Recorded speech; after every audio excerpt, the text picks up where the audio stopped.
So it's time and we are live streaming already. Should we wait for a bit and start or it's 4:30? Anandita and Shubhagato, I think we should start. Yeah. And because we have a long agenda and Yes, it's important that we start on time. absolutely. Absolutely. Thank you so much, all of you, for joining us today here. And we are delighted to have a very esteemed panel and attendees list. Very good evening and very good morning and afternoon. We are from different parts of world that we are connecting here. Um, my name is Anindita Mukherjee. I'm a senior researcher with the Center for Policy Research. And we are very happy to have you for this talk and discussion. Uh, in India, the ongoing pandemic, as everywhere else in the world, has spotlighted the hardships faced by the migrants and the urban poor, and especially for accessing housing, affordable housing, and rented accommodations in the cities that they work in. And this emerging crisis has started a very welcome move by Government of India when they've launched affordable rental housing complexes scheme as part of the Housing for All mission. And it's very timely, couldn't have been more timely. In this context, we are launching this four-part rental housing policy lab series, and the objective are to provide a platform for deepening the policy dialogue on rental housing at the national and state level, to learn lessons from past projects across the globe, uh, and inform the current Indian efforts, and to build a community of research and practice as we go along with these initiatives. I'll just take this call from Jay's office. I'll just give me a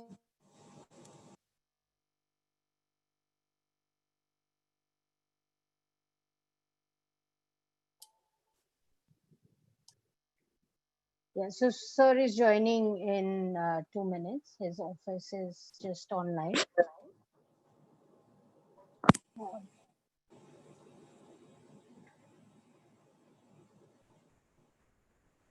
So, hello, Shazad. हाँ जी ma'am जी जी जी आप दे दो. Everything is fine. Yeah. चलिए मैं अंदर जा रहा हूँ. Yes. Okay all the best. Thanks.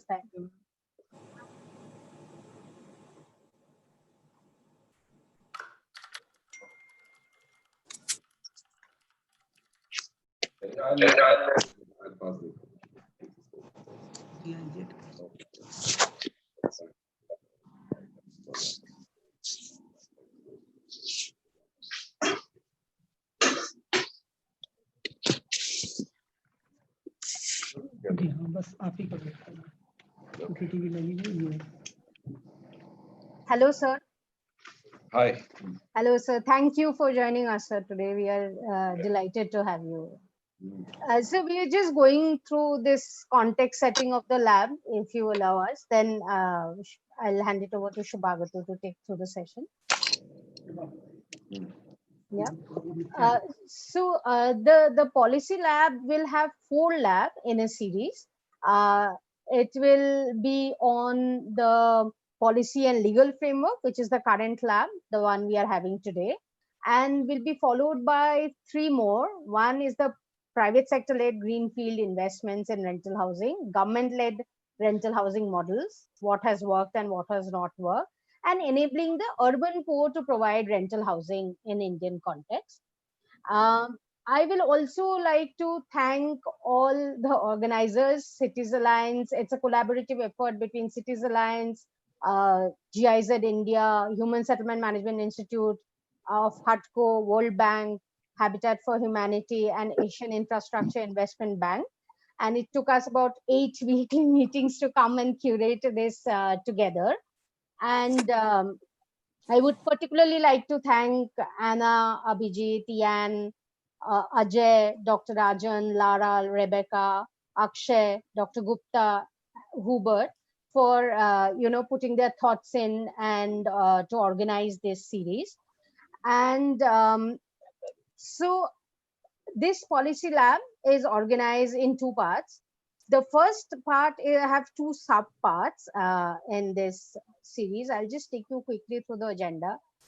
We have Sir Amrit Abhijat, Joint Secretary, Mission Director, Housing for All Mission from Government of India, and Mr. Rajiv Ranjan Mishra, Director General, NMCG, with us to take us through the opening remarks, which will be followed by a presentation by my colleague Shubhagata Dasgupta, Senior Fellow, Center for Policy Research. The next session has three experience from around the world. It has the cases from South Africa, Chile, and Indonesia on their rental housing practices, which will be followed by two state presentations on Maharashtra and Tamil Nadu. They are the forerunner states in India who have rental housing policies. This will be followed by a panel discussion moderated by my colleague again, which has eminent experts from this field. And then we'll wrap up with a question answer session. The moderators, Yan, Abhijit, and Shubhagato, will take on their sessions and introduce their speakers. So I'll end at that, and I'll hand it over to Shubhagato to take this forward.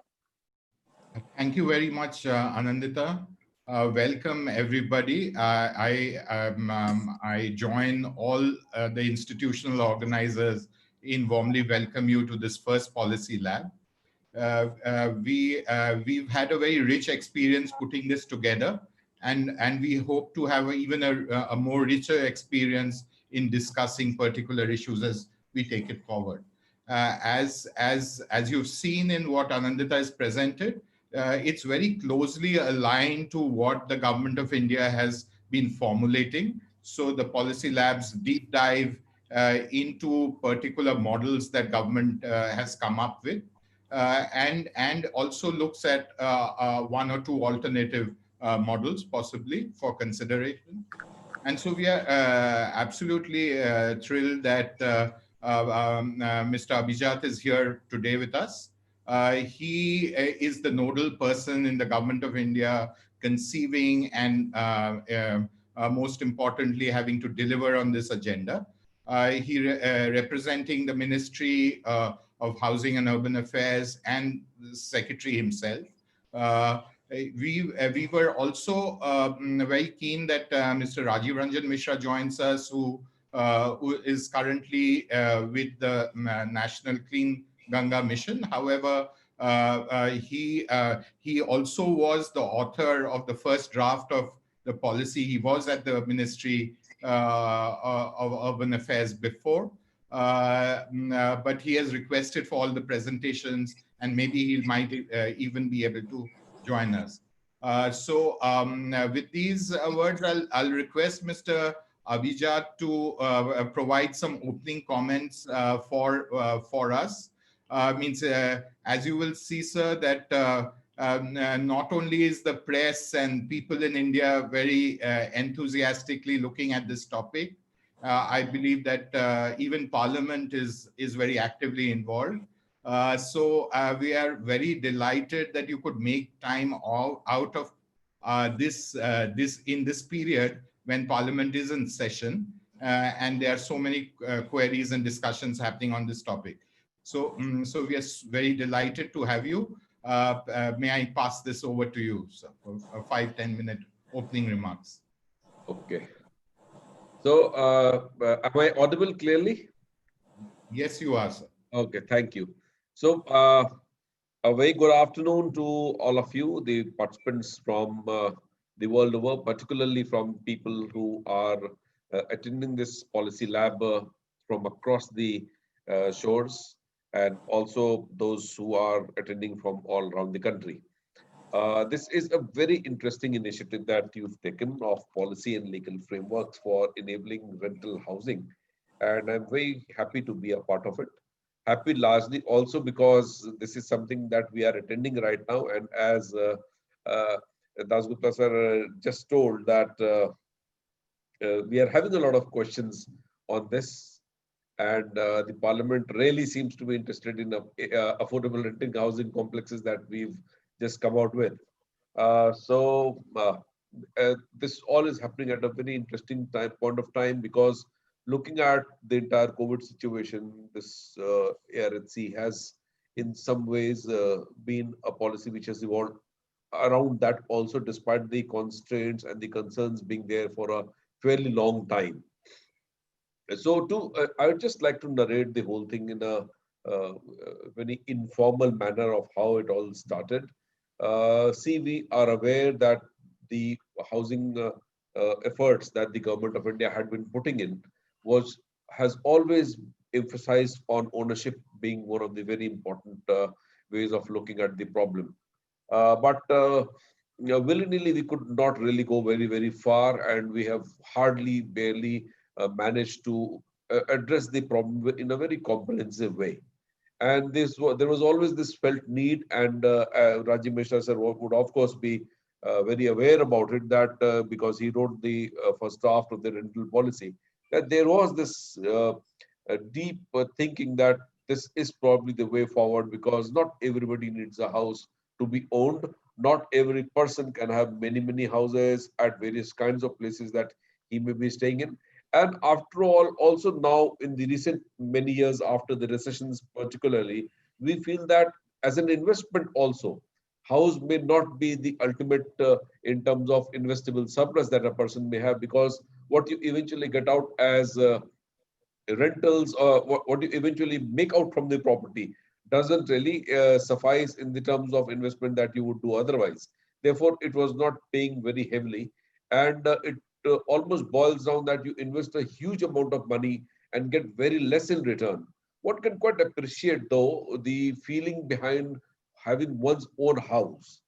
But normally in an urban scenario where people are moving out from one city to other city, they have a house back home, or wherever they belong to, and may not therefore necessarily be looking after a ownership house in the cities that they work in, even if it is assumed that they may be having one city to work in, one city to own a house in.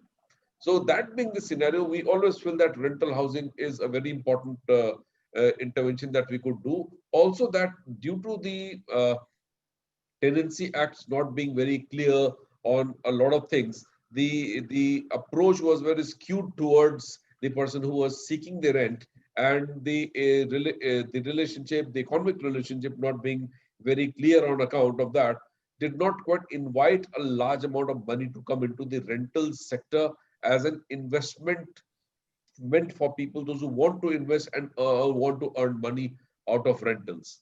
That being the situation, and we were quite aware that there are a large number of houses which are vacant in India, almost like 11 million, if I remember the figures right, which could have been let out, but people wouldn't let it out because people had different concerns of how the property would be managed.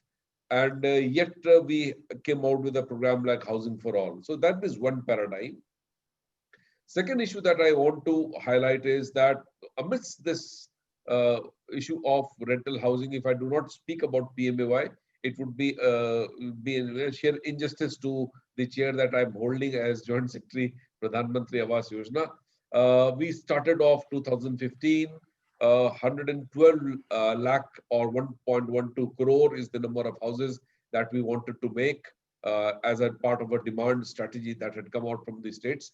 As on today, as I speak to you, we have done about 1.08 crore houses already, of which 66.6 lakh houses have been approved and are under construction, and close to about 37 lakh houses have already been done. So while putting up this whole story, we have been very keen on the use of the new technology to take care of this. Why PMAY is a scheme which has not only been very comprehensive, but also dealt with the whole problem of uh, the demand for the housing, and thereby creating a very comprehensive style of how to look at things is basically because that we never had a program like this where the demand approach was there and where it was emphasized that anybody who's eligible should be able to have a house of one's own. But that quite did not fill in the rental space yet. And due to COVID, what started happening is that we saw a large number of reverse migration in people going back to their cities. Uh, Eventually, we got around thinking that what can we do at the moment to alleviate the problems of the people, those who are living, going back. So we came with this formula that let's have a two-model approach. We went in for policy changes. We got all the support from the Prime Minister's office, from the various ministries, and we came out with a formulation where we told that yes, we will provide living accommodation complexes from or for rental. That was one major change. And the JNNURM houses or programs made under earlier schemes, or even the schemes of the states were absorbed within this. And we told that any amount of house which has not been allocated yet can be converted as rental housing complexes, and private entities can bid it out, can spruce it up, retrofit, RDOT is the model, repair, retrofit, develop, operate, and transfer. RDOT model was uh, promulgated, and we just went out around with it. And this will take about 5 to 6 months time because one will have to follow the process of RFP, EOIs, and all that to affect it in a big way.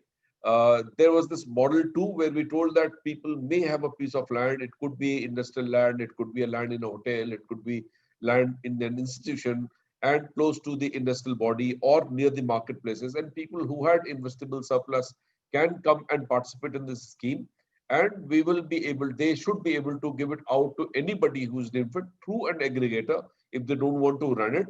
And once that's done, these industrial places or cities where a large number of migrations take place, say for example, Surat, Ahmedabad, Muradabad, where there is a large number of people moving around, Salem, Hyderabad, cities like Mumbai, Delhi, can absorb a lot of their own industry people and can also give it out to rent it out to other people who are working in the nearby areas and that thereby earn money. Not only this, we gave them the policy. This was the policy aspect. And within the policy, we built in that no, it is not only the government which will be doing it, we will try and make it attractive enough for a mechanism where the private sector is able to participate. So we told that anybody who makes it with the new technology, we will give them 60,000, 1 lakh, and 20,000, at different on rates like dormitories, single rooms, and double rooms as technology innovation grant. They will be getting an extra FAR and FSI of 50% free of cost. They will be getting transport arrangement there. The concerned urban local body will make provisions for sewage, drainage, electrification right up to the project site. There will be zero income tax and GST on the rental profits that they make. There will be a 10% commercial sales which will be allowed. There will be 30-day disposal system. There shall be all these things were tied up. Some were to be achieved by the state government, rest were to be given by us.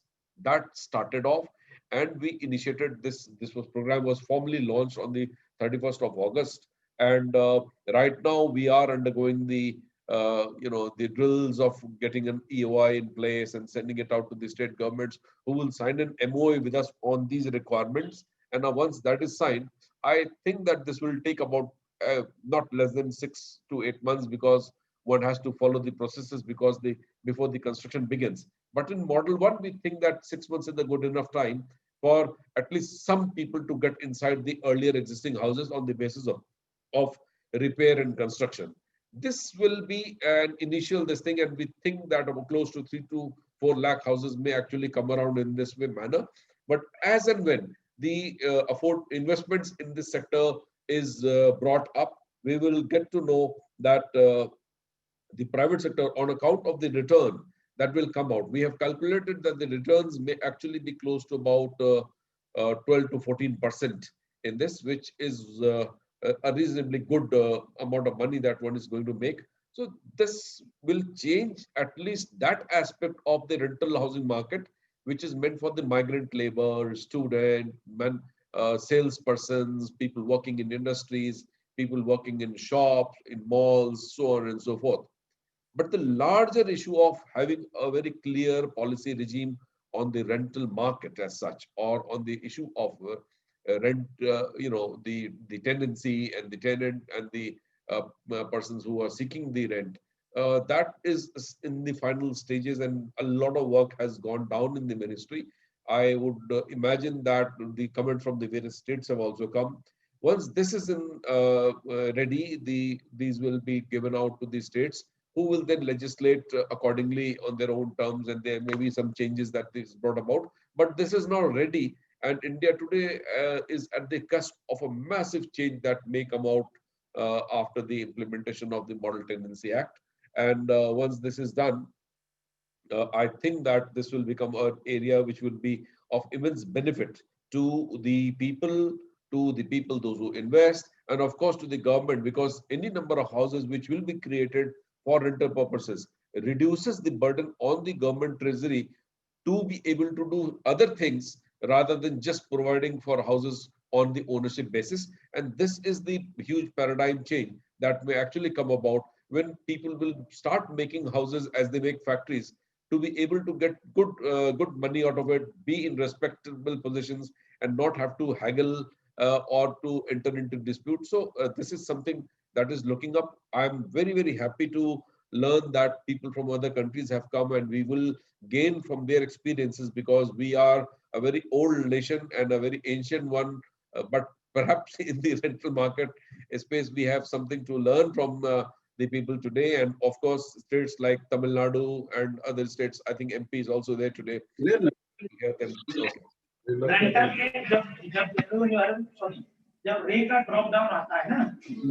Okay, so I think there is some disturbance. That's all I have to say. So I'd once again welcome the participants from the other countries, and of course the people from this country. And I'd love to hear all of you. Thank you very much. Thank you very much, Mr.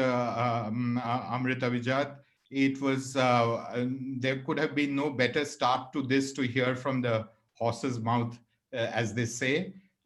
You've also made my job much easier, because I put together a set of slides on it, on government's new initiative. But as you said, I completely agree that while we are a very old civilization, in terms of rental housing, we are still, quite young in terms of government policy on rental housing. I have a few slides. I'm going to, the purpose of these is just to bring everyone on board. Mr. Abhijat talked about the current realities and the great amount of innovation and policy thought that's going into designing the current program. I'm going to give you a little bit of an overview, historic and in terms of scale of the housing market in India.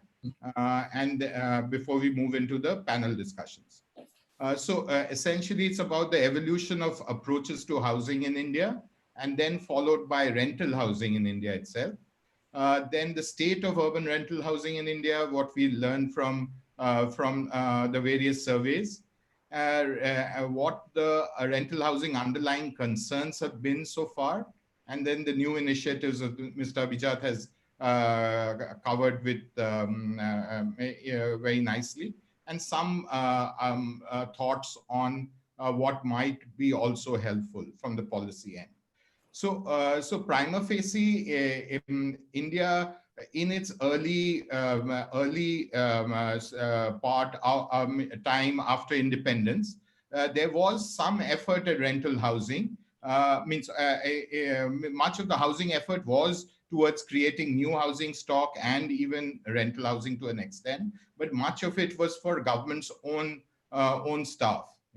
As this economic policy of Government of India moved from a command control, centrally planned industrial set of policies to more statist and more welfare policies, housing increasingly became a most significant part of the agenda for people across society. with the in the more current phase after the 8th plan, there was a whole revolution with the liberalization of the economy, which saw institutions like HUDCO and HDFC just preceding them create a mortgage market in India and make housing affordable to a large segment of the population. So means if one looks at the share of housing in terms of plan allocations, it did go down in the second phase, and in the third phase, it's mainly driven out of private investment, India's housing policy. If you come to rental housing, the early phases talked a lot about rent control. That's because we were coming from a background where there was a common opinion among policymakers that renters are poorer and need to be supported above owners, and that continued for a very long time, right up to the 8th plan again, where there were, not even 8th plan, even up to 2000s with JNURM and the request as a reform for repealing or modifying the rent control acts. Meanwhile, housing grew, housing consolidation happened, and rental housing. It's quite interesting that in the early phase, ownership was much lower than rental, and then that started inverting itself as rental housing became provided by the market. Ownership also increased in India. Currently, if one looks at a set of countries and then places India's rental housing market, especially the urban rental housing market in it, it surely is still one of the largest rental housing markets. And interesting to note is that while the models for higher percentage of rental housing is very much there in Northern Europe and even in South Korea and the US. India's policies have been more towards pushing for ownership housing, as Mr. Abhijat also mentioned. And overall, possibly India's, in terms of scale, India's rental housing market in the global scene is the largest. Well, what does it consist of? However, all these changes over time have resulted. So this is 2019 data from the National Sample Survey, and it kind of points to 33% rental, but also a whole set of vacant houses. Yeah. So the share of ownership has been steadily increasing over time. But it has also led to greater greater amounts of dual properties and vacant houses. If we start looking at the percentiles of income distribution and rental housing, we see that the top section of the rental housing market seems to be working quite well, in the sense that there are, there is a significant percentage of rental accommodation, and there is less ambiguity in the kind of contracts that are there and on the tenure type. However, rental housing in the in the higher segment is much higher than in the lower segment as a fraction of the population.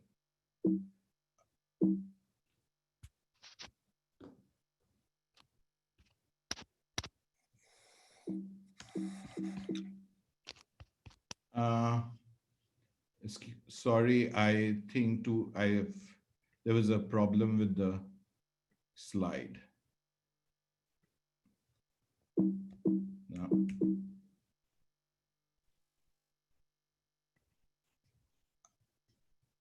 Just one last try.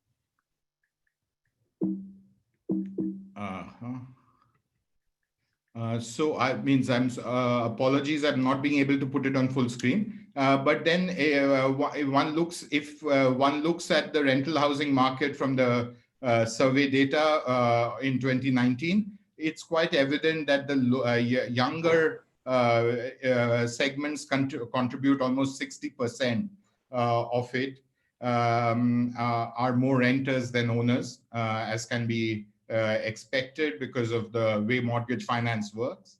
The quality of services too are kind of poorer in rental housing than in ownership housing. There's more dependence on shared services.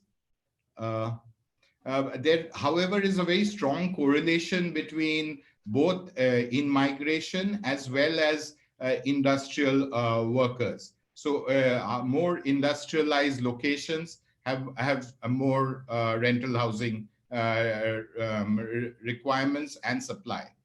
The difference between, if you look at larger cities and smaller cities, larger cities have larger amounts of rental housing as a fraction of their housing market. The mean rents are also quite different from the non-million cities. And as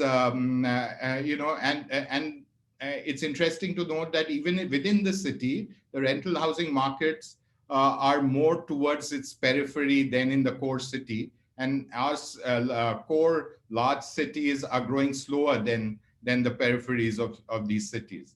In terms of geographical characteristics, if you were to see the high end and the low end across our states, there is a significant difference in both the cost and the tenure structure, and there is more demand for rental housing in the lower segments, in the higher, more industrialized states.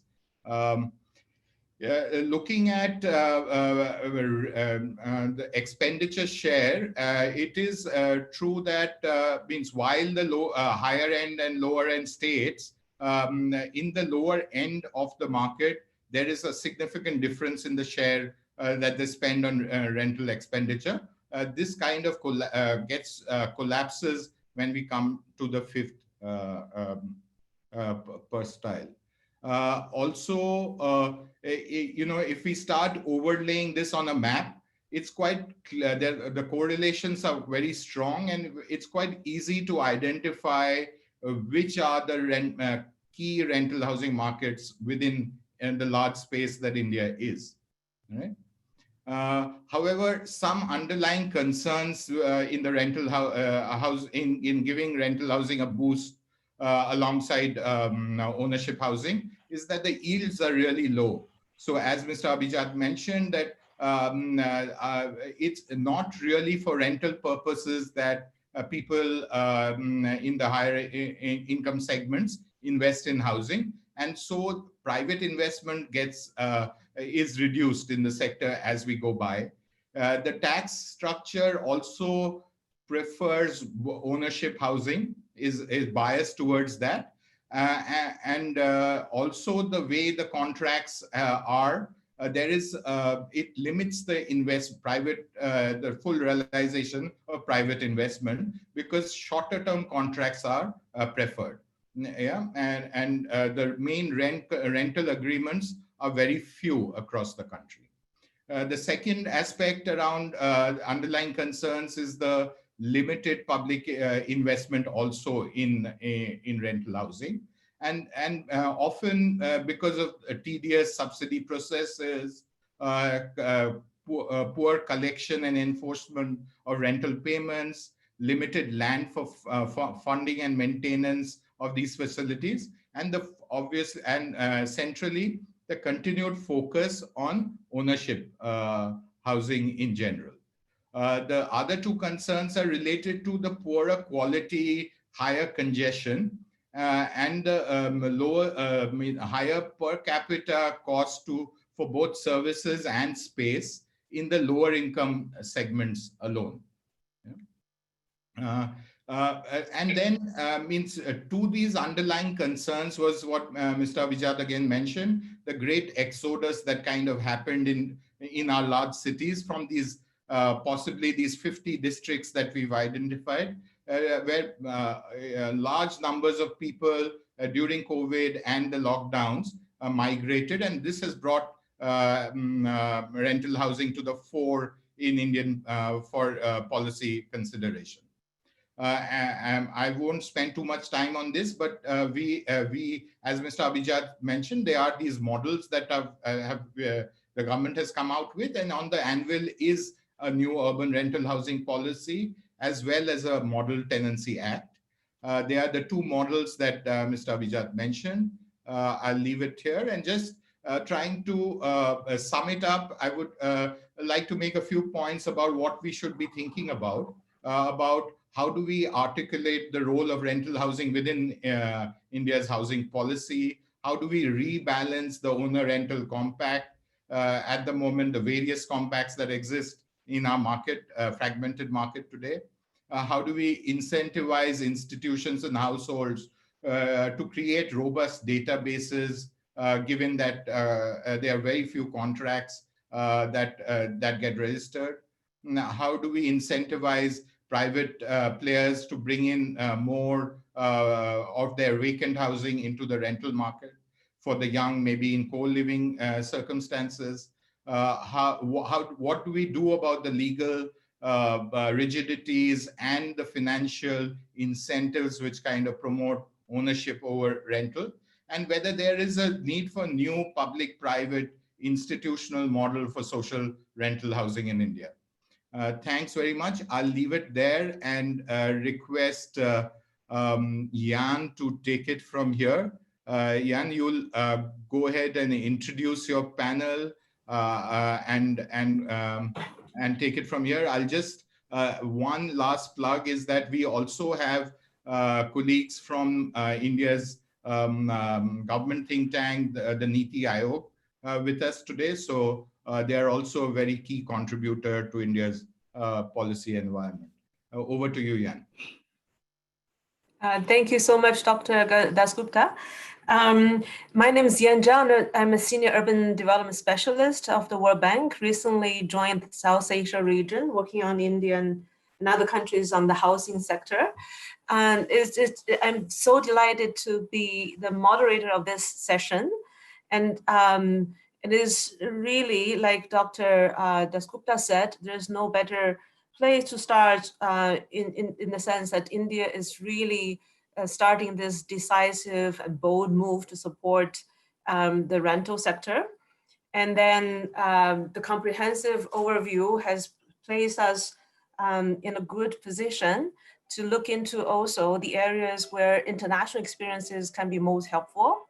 And speaking to this topic of this particular session, which is policy and legal enabling environment for rental housing, we all recognize that good policy starts or emerges from a good, solid understanding about how rental market performs, how it functions, and a very solid framework therefore is needed also for understanding and analyzing and quantifying this market. So the organizers, after numerous preparatory meetings, we thought that it would be great to start with a framework presentation and followed by countries where rental policies have been on top of the agenda, evolving from rich practices on the ground and introduced innovations or revisiting their existing policies to move forward in a more kind of market-driven approach, enabling the private sector to coming in to deliver rental housing in this space.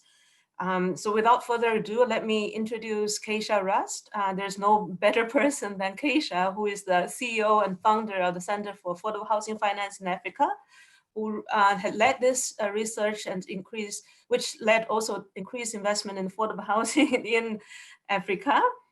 And recently has also led research effort in measuring and quantifying rental markets in Africa. And she's based in South Africa. So in some of the presentations, he's also touched upon South Africa among, the border perspectives and, research in Africa. Without further ado, let me give the floor to Keisha. And Keisha, you have 15 minutes. We have follow-up Q&A sessions, so let's keep the key messages within that time frame. Thank you. I'll do my best, but please feel free to interrupt me because I go on a bit. Thank you very, very much for this opportunity. It's so nice to see you all or see your names and to know you're there. And we don't get to do that so often these days. So thank you very much for including me, and I'm very happy to share this research. I'm going to share my screen, and if someone can give me a thumbs up that it's visible, that would be great.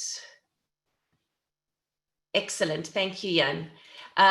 So in thinking about how best to initiate the discussion, we thought that the best approach would be to think about the overall framework for how to think about rental markets, because so much of what we do in rental is narrowly defined by a policy framework that has one idea in its mind.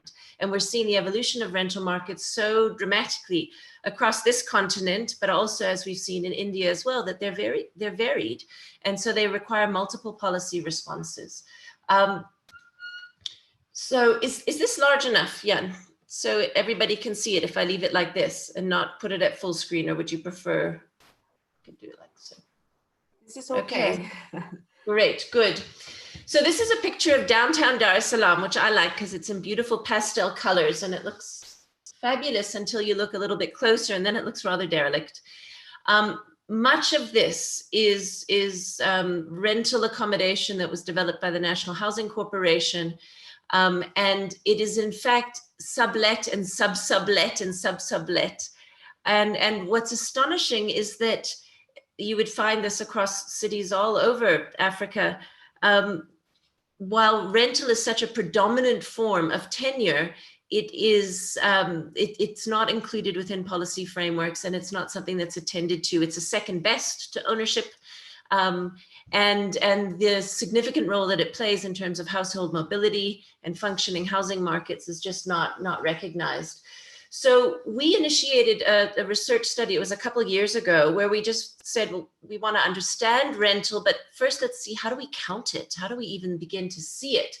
Because I don't know if I can find a data set that will show me this picture here of what the numbers are that support all of these units in downtown Dar es Salaam. So we initiated a project just to look at how to count it. And the first thing that came out was that if you go into survey data, and survey data that's not necessarily tied within the housing policy spectrum, but every country undertakes surveys of different sorts, rental is acknowledged and recognized in there. And what's so useful about survey data is that it is asking people's perceptions. And so there's a possibility that it's also catching the informal rental market that might not be documented in terms of formal leases or anything like that. So a survey asking somebody how they understand their relationship to property becomes very useful in this context. And we found that, initially we looked at Cote d'Ivoire, Senegal, Tanzania, and Uganda. 54% of urban dwellers in Cote d'Ivoire are renting, but 78% in Abidjan. Now, does Abidjan itself have a policy for rental housing? 47% of people living in Dakar rent, over 50% in Dar es Salaam, and 46% in Kampala. So that is significant. And it's significant also, of course, by the numbers. But when we then looked at the conditions in which people were living, I was blown away, and in the sense of that, I discovered my own prejudice, that thinking that somebody is renting, then they must have a landlord who is managing the quality of the accommodation. And I was really surprised at how poor access to services are. And although many households are living in rental dwellings that are formal structures, there are also informal rental structures, but in formal structures, but with poor access to services, that really highlights that it's not just a housing issue we have a housing quality issue, we have an infrastructure issue. And that raises the question of, if we're already in dense urban environments, is there an issue there to think about urban infill? If the environments as households, urbanization rates, overcrowding to deal with affordability, that's putting so much pressure on existing infrastructure. And some of the numbers that are here were borne out also in the presentation on India. Poor access to services. No. So we then put together a framework for how to look at a rental market. To mute themselves. And a simple approach really we took is using the macro, meso, micro approach, where we look at the macro environment and demographics in terms of the population as a whole. Then what are the support institutions, organizations that operate in the middle? Then the landlords as the providers of the market, and then the tenants as those who consume rental housing, and to start to understand that.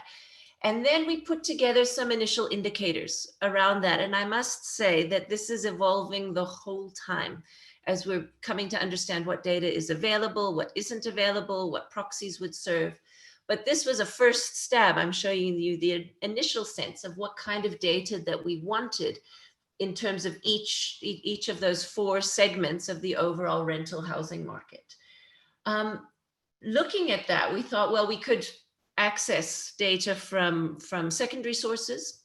So the World Bank has an enormous database, and very many governments also. There are central statistical agencies in different countries, and we surveyed all of those primary data, the secondary data sources, to see if we could fill in our expectations for data to understand the market. And then what we did is, for those where we couldn't, we undertook new primary research to explore different methodologies that could be applied. Pre-existing survey data did provide very useful information, but it was often very old. It's not done very often, or oftentimes what happens is a central statistical agency does a study in 2016 and only publishes it in 2018. And if we are saying that rental markets support household mobility, we are expecting people to move, which means by the time we look at the data, people may have moved and it may be out of date. Rental markets require much more real-time data because they are more mobile. But in this case, we were able to take from 2 surveys within Tanzania an indication of where the bulk of rental payments are. So lots of low-income people who are renting here and paying low levels of rents. And then the kinds of workers who are accessing rental. So this is the percent of populations, of different labor populations who rent, and what their median salary is, which then gives a sense of potential market segments and market targeting. So we were able to find some data on tenants.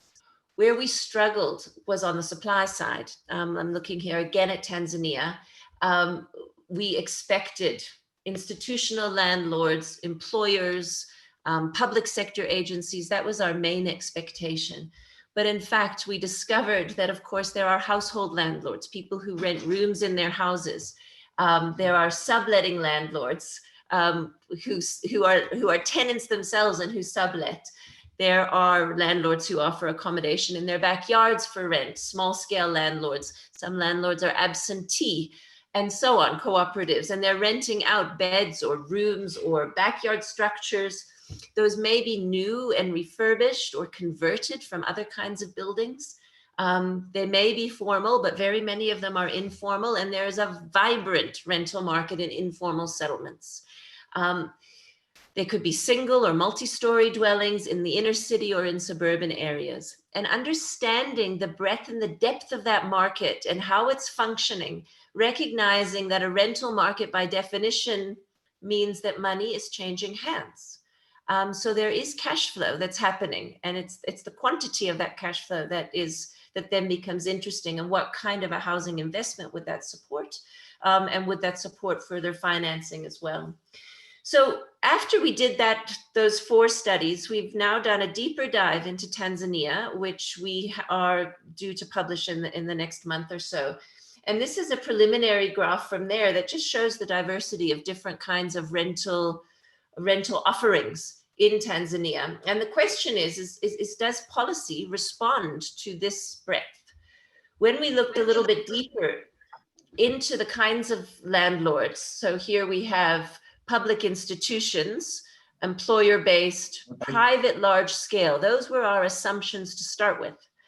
And then now a private small scale landlord sector, which became evident as well. They're offering different kinds of units, different types of units that are being developed with different standards. They target different rental markets. And different target groups in different parts of the cities. The landlord-tenant relationship varies. So a single landlord rental act may not apply given the diversity of the landlord-tenant relationships that exist, and then apply in different areas. In Tanzania, what we found is that small-scale landlords dominate, and I think we'll find that across the continent. It's certainly the case also in Kenya, which we've just done some work there now, and we're seeing that that's also the small-scale landlord sector is an under-supported sector in Kenya. And I'll tell you just now also about South Africa, where it's significant. But what was interesting in the Tanzanian research was thinking that the landlords are individuals who either their business is not primarily rental. They just do that on the side. They are employed or they have a small business and then rental happens on the side. Or it could be people who actually are rental entrepreneurs who are starting to amass a portfolio. And they would have different financing needs. They would have different policy needs. Their relationships with tenants would be different, and so on. And so to understand that nuance becomes quite important in terms of the policy framework. Moving now to South Africa.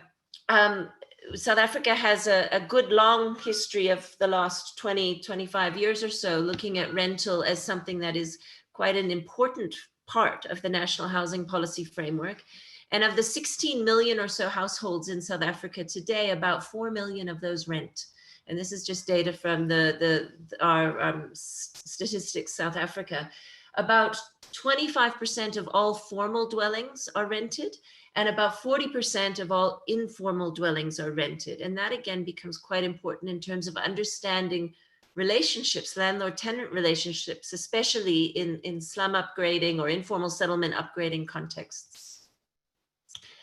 Our National Housing Subsidy Program, or National Housing Program, includes a social housing policy, and that's really where we've put all of our effort into the development of a social housing policy. And we define social housing in South Africa as subsidized rental. It targets households from the very bottom end to sort of low middle income. And it is meant to happen in parallel to our National Housing Subsidy Program, which provides free housing to a particular segment of the population. Over the course of the last 25 years, the social housing subsidy, which at the moment it's a consolidated capital grant and it's about $16,000 per unit, that's been funding the delivery of social housing. And currently the regulator, the Social Housing Regulatory Authority, has just under 40,000 units in its portfolio that it regulates. So that 40,000 units, that's about 1% of the total number of households that rent in the country, 1%.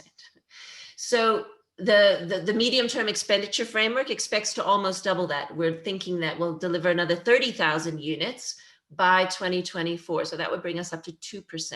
But it does raise the question of where this policy is focused and its relevance in the context of a much, much wider rental market. The social housing policy has more than delivery goals and accommodation goals. It's also about fostering spatial integration, encouraging investment into well-located areas and so on. It's about restructuring high-value areas to have low-income people as well in that, so inclusionary housing, but this is a critical issue. Okay, so where is everybody then? One very interesting initiative has been TOUGH, originally called the Trust for Urban Housing Finance, and they are provide commercial property finance to landlords, largely small scale landlords. And I just want to show you these numbers. In the last 16 years of operation, their current loan book is sitting at 3.1 billion Rand. You can divide by 16 to get to dollars.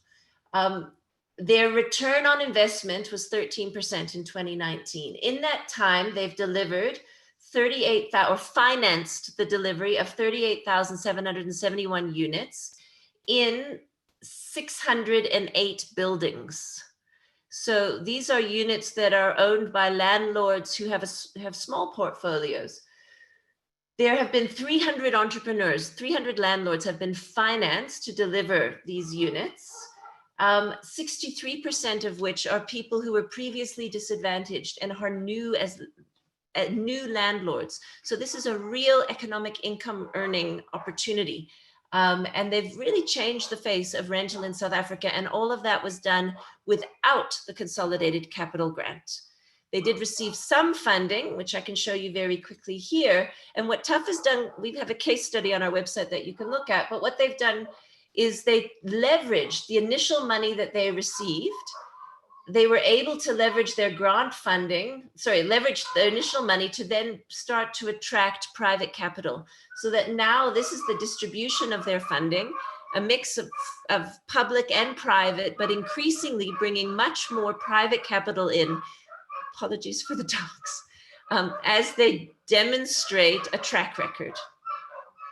So that's a section of, and the reason that their landlords aren't accessing the consolidated capital grant is that they feel that it is inefficiently distributed, and that in fact, to access that grant costs more than it's worth, which is a critical thing for policymakers to think about when they enter in this space.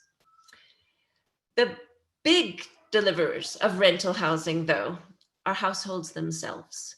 The small scale landlord market also in South Africa. And I hope you can see this. But this is a property that is in Soweto, which is a township just outside of Johannesburg. And as part of the national government subsidy program, this woman was granted this pink house here in 1994, and she got it for free on the basis that she qualified for that subsidy, which meant that she either earned very little or nothing at all. And because of this house and because of the land on which the house was, that gave her land rights, and she could drag this container onto the front property. And that she refurbished the container as a convenience store. She sells bread and milk. That gave her a cash flow, which enabled her, and it's hard to see in the light, but to build these 3 rental units in her backyard. They are formally built. They are attached to the formal infrastructure, water sanitation services provided by the township. And they're creating an income stream as well. Well, 15% of all rental units in South Africa, an estimated about almost 600,000 units, are backyard driven, and they're not touched by policy. That's changing. So the province of Gauteng is starting to develop a policy to promote and improve the upgrading of these units. And in Gauteng province, the city of Cape Town also has a backyard rental policy, but it really isn't well attended to by national policy. Where's my mouse? I'm almost done. So when we take a look at the breadth of issues and really understand that so many times our policy is mistargeted, what the analysis of the demand and then quite critically the supply side of rental markets in different countries is showing us is that there are key stumbling blocks along the whole housing delivery and management value chain. So from land assembly all the way through to the socioeconomic infrastructure and planning. The 2 big ones are infrastructure, quality of services and access to those, and then the quality of construction, because while sometimes it's very good, in other cases it's terrible. And that is not a new build problem, that is an incremental upgrading problem. So that requires different kinds of services and policies in that market. And so within that, there are opportunities to look at different forms of finance interventions to really stimulate the market where it exists, commercial property finance for small landlords. Many of those landlords don't have equity yet. So equity support is something that in South Africa has been driven by the Intuthuko Equity Fund, which I think is a really innovative way to get capital into the hands of people who don't have it, so they can like jump onto the property market. And then they pay that back over time as they improve their balance sheets. Green construction is critically needed, and that ties into the infrastructure demand. And then one thing that often was found in some countries, and this is an example from Kenya, that lenders who are offering loans for housing in the rental market aren't monitoring quality. And that means the poor quality persists. The Enable framework needs mechanisms then to address quality, attention to those small scale landlords, and then urban infill and off-grid infrastructure. So looking back at the data, macroeconomic data largely is covered, though the nuance at a country level is something that we need to understand better. There is very little data at the meso level, which I didn't get into. Who are the providers? We don't know. And that's an issue that was also raised about India. We don't know who the landlords are. If they're informal, they're hidden, they're invisible. I'm going to flip all the way to the demand side. There we do have some data, but it's old, a bit stodgy, because the rental market moves faster than our data collection mechanisms through surveys. But the real crisis is at the micro level where the landlords are on the supply side, because we don't know what's operating in that space. And so understanding that and developing mechanisms to collect that company data, very interesting opportunity for a tenant credit reference bureau. And that then encourages landlords to register so that they can check the credit worthiness of their tenants, and then suddenly you know who the landlords are. Other examples like that. I'll stop there. I hope I didn't go over. All of our work on rental is on our website. Thank you so much, Keisha. This is absolutely exciting and comprehensive presentation.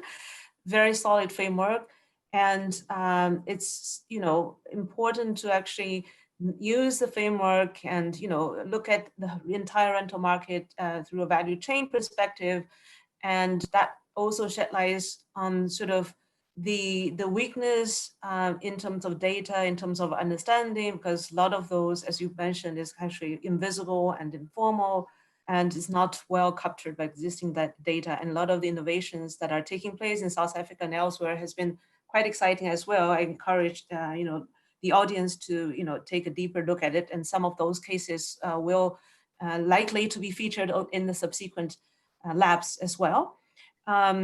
Let me actually just give the floor, kind of the audience, one chance for asking a question, and then we do have a 15 minutes kind of a collective Q&A session in the end. But one burning question right now before we move to the second presenters.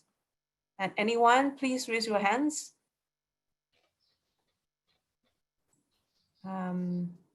Or just speak directly, unmute yourself. Jan, I can see that there's some questions in the Q&A, which I can Yes. respond to. I can type in as we proceed. Okay. Yeah. Should we actually go for that instead? That you actually respond separately through the Q&A, through the chat session? Happy to. Or? Yes, let's do that, Jan.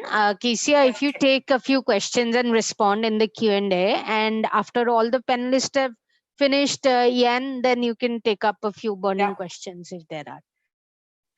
Okay.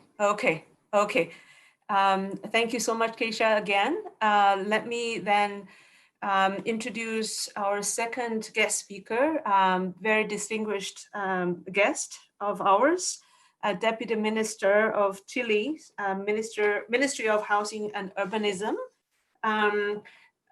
Guillermo Rolando. And Chile, as we all know, has been, the pioneers in the Latin American, continent, and in many ways leading the pack of the developing world when it comes to housing policy formulation, implementation, and it also has been a pioneer in rental housing sector, One of the innovations that we have come to be very interested and keen to learn more about is this rental voucher programs, which actually introduce more from this demand side in terms of instruments and solutions in supporting the rental housing market in terms of the well-functioning and inclusiveness of the market. I'm sure it's going to be a very exciting presentation. Minister, the floor is yours. You also have 15 minutes. Thank you. Dear Jan, thanks. Thank you very much for the introduction. As you may imagine, for me, it's a pleasure being in this panel. Good evening in India, good afternoon in Europe, and good morning here in Latin America. I'm gonna share with you the presentation. Let me see. Let me know if you are able to see the screen. Well, the presentation is divided in three parts. The first one, I'm going to explain a little bit the arguments that we had 7 years ago when we designed this program, and again, it was very interesting to listen from Mr. Abhijat and Mr. Dasgupta in terms that also here in Chile is a very ownership focused society. So proposing 7 or 8 years ago a new rental model, as you may imagine, at the very beginning, for several people was something probably against the idiosyncrasy, but I think the results so far has been very positive. Then the second part, that's the explanation, a brief explanation about how the program works, and the third part, I'm going to share with you some thoughts, some learnings after this year of the program. The first slide, let me see if you may see it here, and it's very interesting. Instead of, in spite of being here in the south of Latin America, as you may see, this slide is very similar to the slide presented by Mr. Dasgupta. So we have, the 5 quintiles in terms of household income. You may see in orange the rental. The rental percentage of the population, and you see more or less the same pattern. The higher the level of the household income, the higher percentage of the population that rents, and you may see that on the extremes there are kind of 2 different countries. 1/3 of the population with the highest level of income rent, and on the other side is less than the 15%. So it's interesting when you see that different patterns according to the income level. Then if we move a little bit, and it's exactly the same that we just heard from Keisha, in the sense that informality, when we analyze, for example, the incomes with the lowest level of income, you may see in red the informality is more than the 50%, more than half, more than 50%. And if you move to the other side, you see that you have more legal contracts insofar as you move to the higher levels of income level in terms of households. I really like this slide. When you ask somebody, maybe if I have the same question to everyone who's listening to this presentation, for example, how long will you stay in your present home? It's very interesting to realize that the answer, in terms of the time, the answer depends strongly on the age of the head of the household. I'm going to explain that. For example, if we analyze households where the head is a young people, 1/3, 1 out of 3, they answer they're going to stay 1 year or even less in that place. So definitely this is a temporary vision about how long they're staying in that place.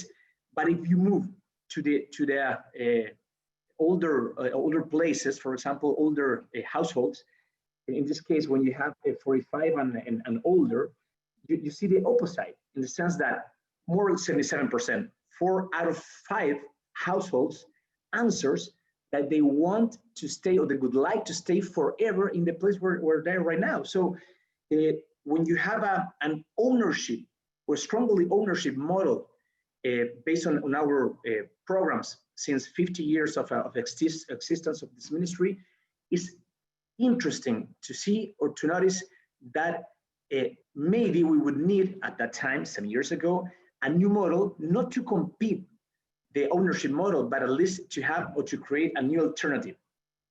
Then, probably the last slide in terms of the diagnosis, I think this is quite intuitive, but when you see that on a slide, it's quite interesting. You see that the size of the household. So in this side, on this axis, you have the age of the household. So as you may imagine, insofar as you move up, the size of the household increases. Then again, maybe we need to reflect, why don't we need a policy model with more flexibility in terms of the size of the house, in terms of the spatial mobility at the same time? And for that reason, we create the new, at that time, after 7 years, it's not as new, but the new rental model. I'm going to explain a little bit how it works. We have here, it's a flat subsidy, okay? So just in terms of the US dollars and make it, with the idea to make it in a international, in order to be well understood. So we give to any household that becomes a beneficiary of this program, $150 US in a monthly basis. And as you may imagine, all the rest is provided by the family who becomes a beneficiary of the program. But they need, first of all, to choose the house. So the amount paid by the beneficiary, as you may imagine, depends strongly on the capacity, the financial capacity of the households. Also, it depends on the location of the house, the quality of the house, the size of the house. So, and in this case, as you may see, we just give the flat subsidy, and all the rest is provided by the family. The model is designed to support families up to 8 years, so it's not a short-term program.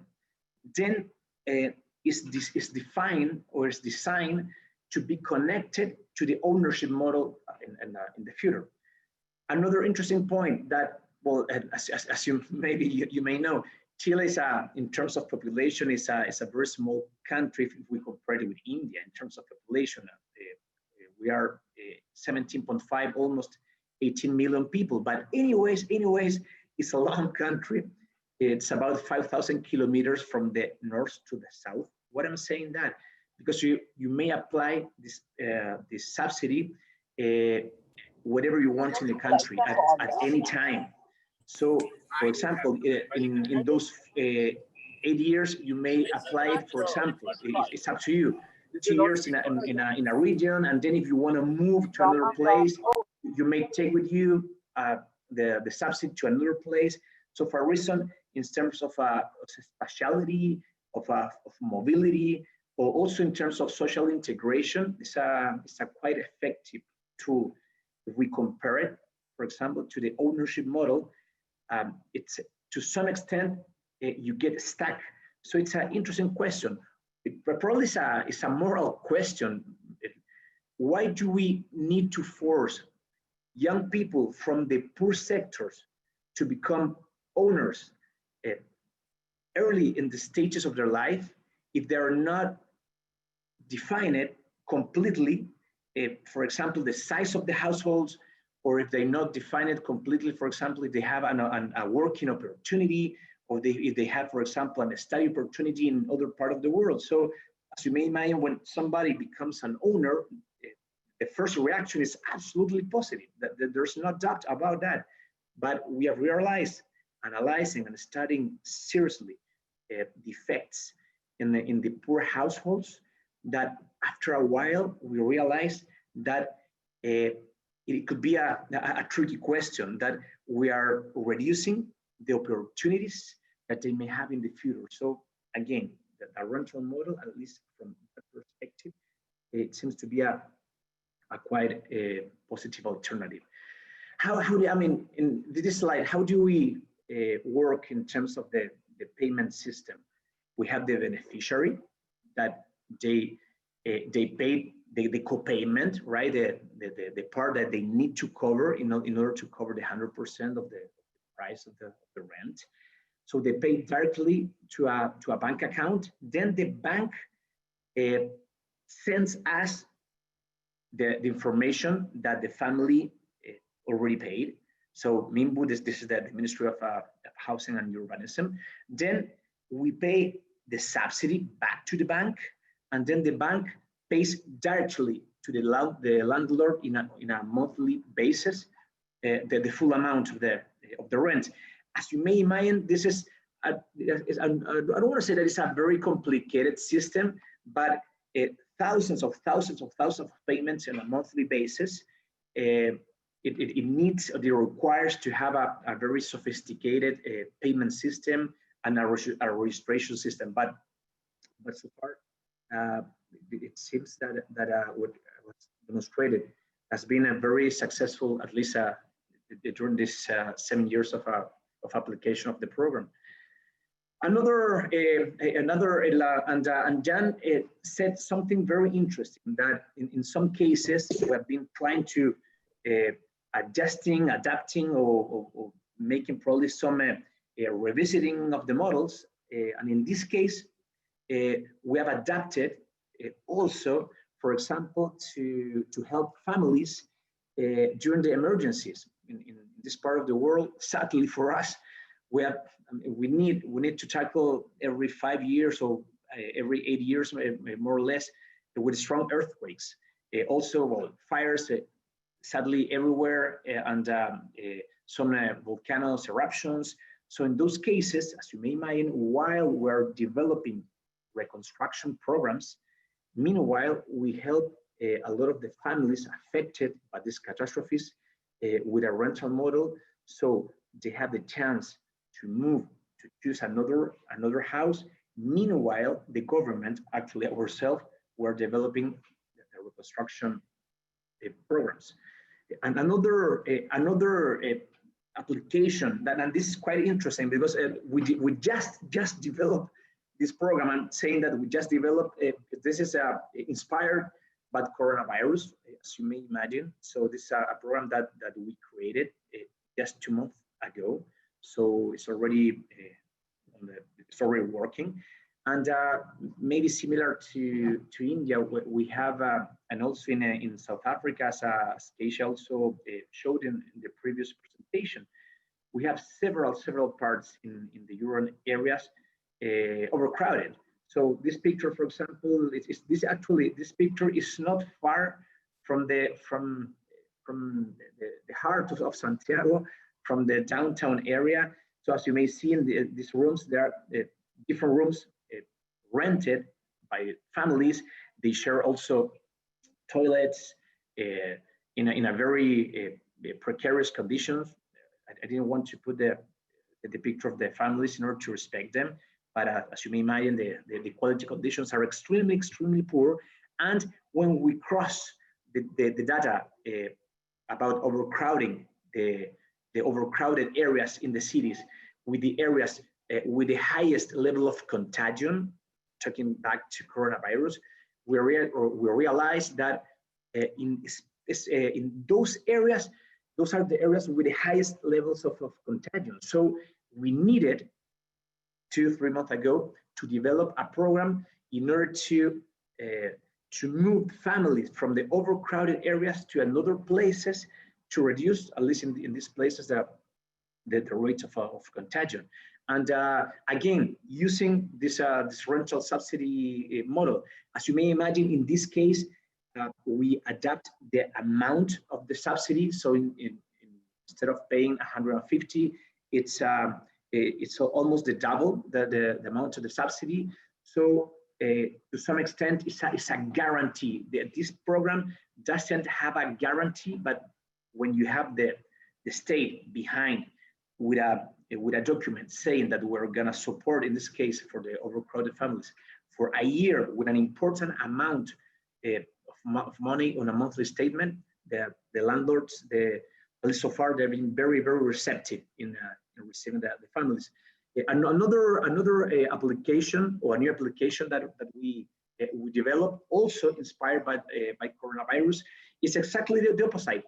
When we have, for example, families and not families supported previously by the government, families who are renting right now in a formal market, for example, in one of these the houses that we show here in this slide, but because of income emergencies, instead of being evicted by the landlord, we developed also 3 months ago a new program based on a rental subsidy, where we're covering, meanwhile, the families, they do not have the capacity to pay the rent. Meanwhile, we're supporting them with a subsidy. Just to end up with some reflections, with some learnings. First of all, again, in an economy strongly based on the ownership model, the rental model as a new alternative, so far they do not compete. We have realized that it's a very interesting tool to at least to support specific conditions, and also for spatial mobility, as we just mentioned, also for social mobility. Quick implementation, at least so far for us, I mean, we didn't develop this program 7 years ago, especially based because it's going to be a quick implementation program, but we have noticed that, again, for shocks, economic shocks, for catastrophes, and when you have extreme problems with overcrowding, this model is very, very useful. Fewer challenges, new rental offers. As you may notice, this is so far, I would explain as a demand side model. What does it mean? The characteristics of the family, how you apply, the characteristics of the house, the amount of the subsidy, the amount of the copayment, but we need to develop new offers. So far, we have already noticed that we have new actors in the market, especially the multifamilies in terms of the new kind of investments. But at the same time, as Keisha also mentioned, in Chile also we have the biggest percentage of the owners are small scale landlords, families using their savings that at the end, for example, they buy one house or one apartment, they use it as a rent, they use it to rent it in order to complement the income. So, but at the same time, we need to develop, and we have been working so far since the last year and a half in a new governmental program in order to encourage, in two parts, in order to encourage the private sector to develop new units for rental offers. And at the same time, this new program is designed to use also public land to develop new rental offers, using to some extent the rental control for that program. So we'd love to tell you probably in a year that the program is already working. And the last point before ending this presentation, at least in this country, the law that we have here in terms of how we balance, the landlord and the tenant, at least in this country, is more focused on the tenant. What does it mean? That it's not easy for a landlord to evict a tenant. I'm talking about a tenant, for example, who doesn't respect the contract, or who doesn't pay the bills or the facilities. So we're discussing in the parliament a new law in order to balance the duties and responsibilities of both parts. Just to end up, all the programs, all their regulations, as you may imagine, are defined directly by the ministry, by ourselves. So we do have a lot of flexibility in order to propose, to adjust this program. So again, thank you very much for inviting me, and delighted in receiving questions or suggestions. And again, thank you very much for inviting me to this panel. Thank you so much, Minister, for this very engaging and inspirational presentation. And it's very encouraging and reassuring to see that, you know, this very innovative systems, at least, you know, from a developing country's point of view, one of the few countries outside the United States that have it, or, you know, some of the, you know, European countries that have introduced these rental vouchers and have been, you know, working for quite some years. Much learning has been done and a lot of adaptation. Also, once the system is in place, you can also use that for other, you know, programmatic purposes. So it's very encouraging. I just wanted to get a sense, Guillermo, are you going to be available after, you know, another presentation to answer questions? And yeah, absolutely, okay. Absolutely. So Jan, thank you. Thank you so much. I know that. Thanks. Okay, your office hour is coming up shortly. You're right. So. You're right. You're right. Office hours are starting. Thank you for that. You're right. Yeah. So we'll sort of leave the questions and answers for after the third presentation. Let's you know, move on to our third guest speaker, Dow Harrison. Dow is a senior housing finance specialist working at the World Bank with a focus on the East Asia region.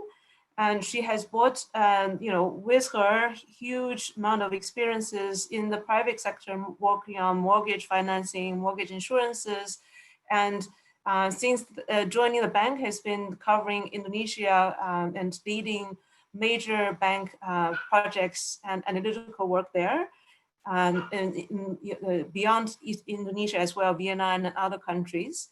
So in her presentation, she's going to cover a latest study that she has been leading for supporting the Indonesian government in reviewing the performance of the public housing, rental housing programs, and also suggesting kind of more sustainable ways of moving forward. Dow, thank you so much for joining us. The floor is yours now. You also have 15 minutes, and then we have a joint Q&A session. Thank you, Jan. And it is indeed a delight for me to be here this morning, afternoon, evening, depending on the day, the time of your day. It is always daunting to be the last speaker on the panel following two excellent presentations from Guillermo and Kesha. But today I am happy to present, as Jan mentioned, the study that I actually led on Indonesia. Let me take a minute to share screen and be sure I can do this well.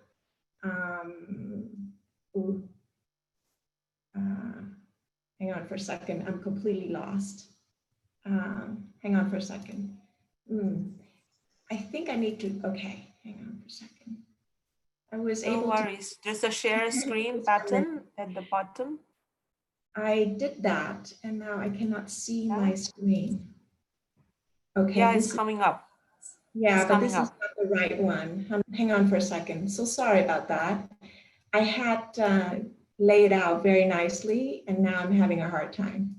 Hang on for a minute. Do you want to share my screen instead? I also have your presentation. I think I'm going to try to do it, if you don't mind. Give me just 1 minute. Or maybe that would be easier, Jan, if you don't mind. Actually, it is coming up. So let me see if I can try again. Yeah, because from my side, I'm ready to share. If you. Yeah, I think I have it. Is that coming up okay? Coming, yes. Excellent. Yeah, you're good. Very good. Good to go.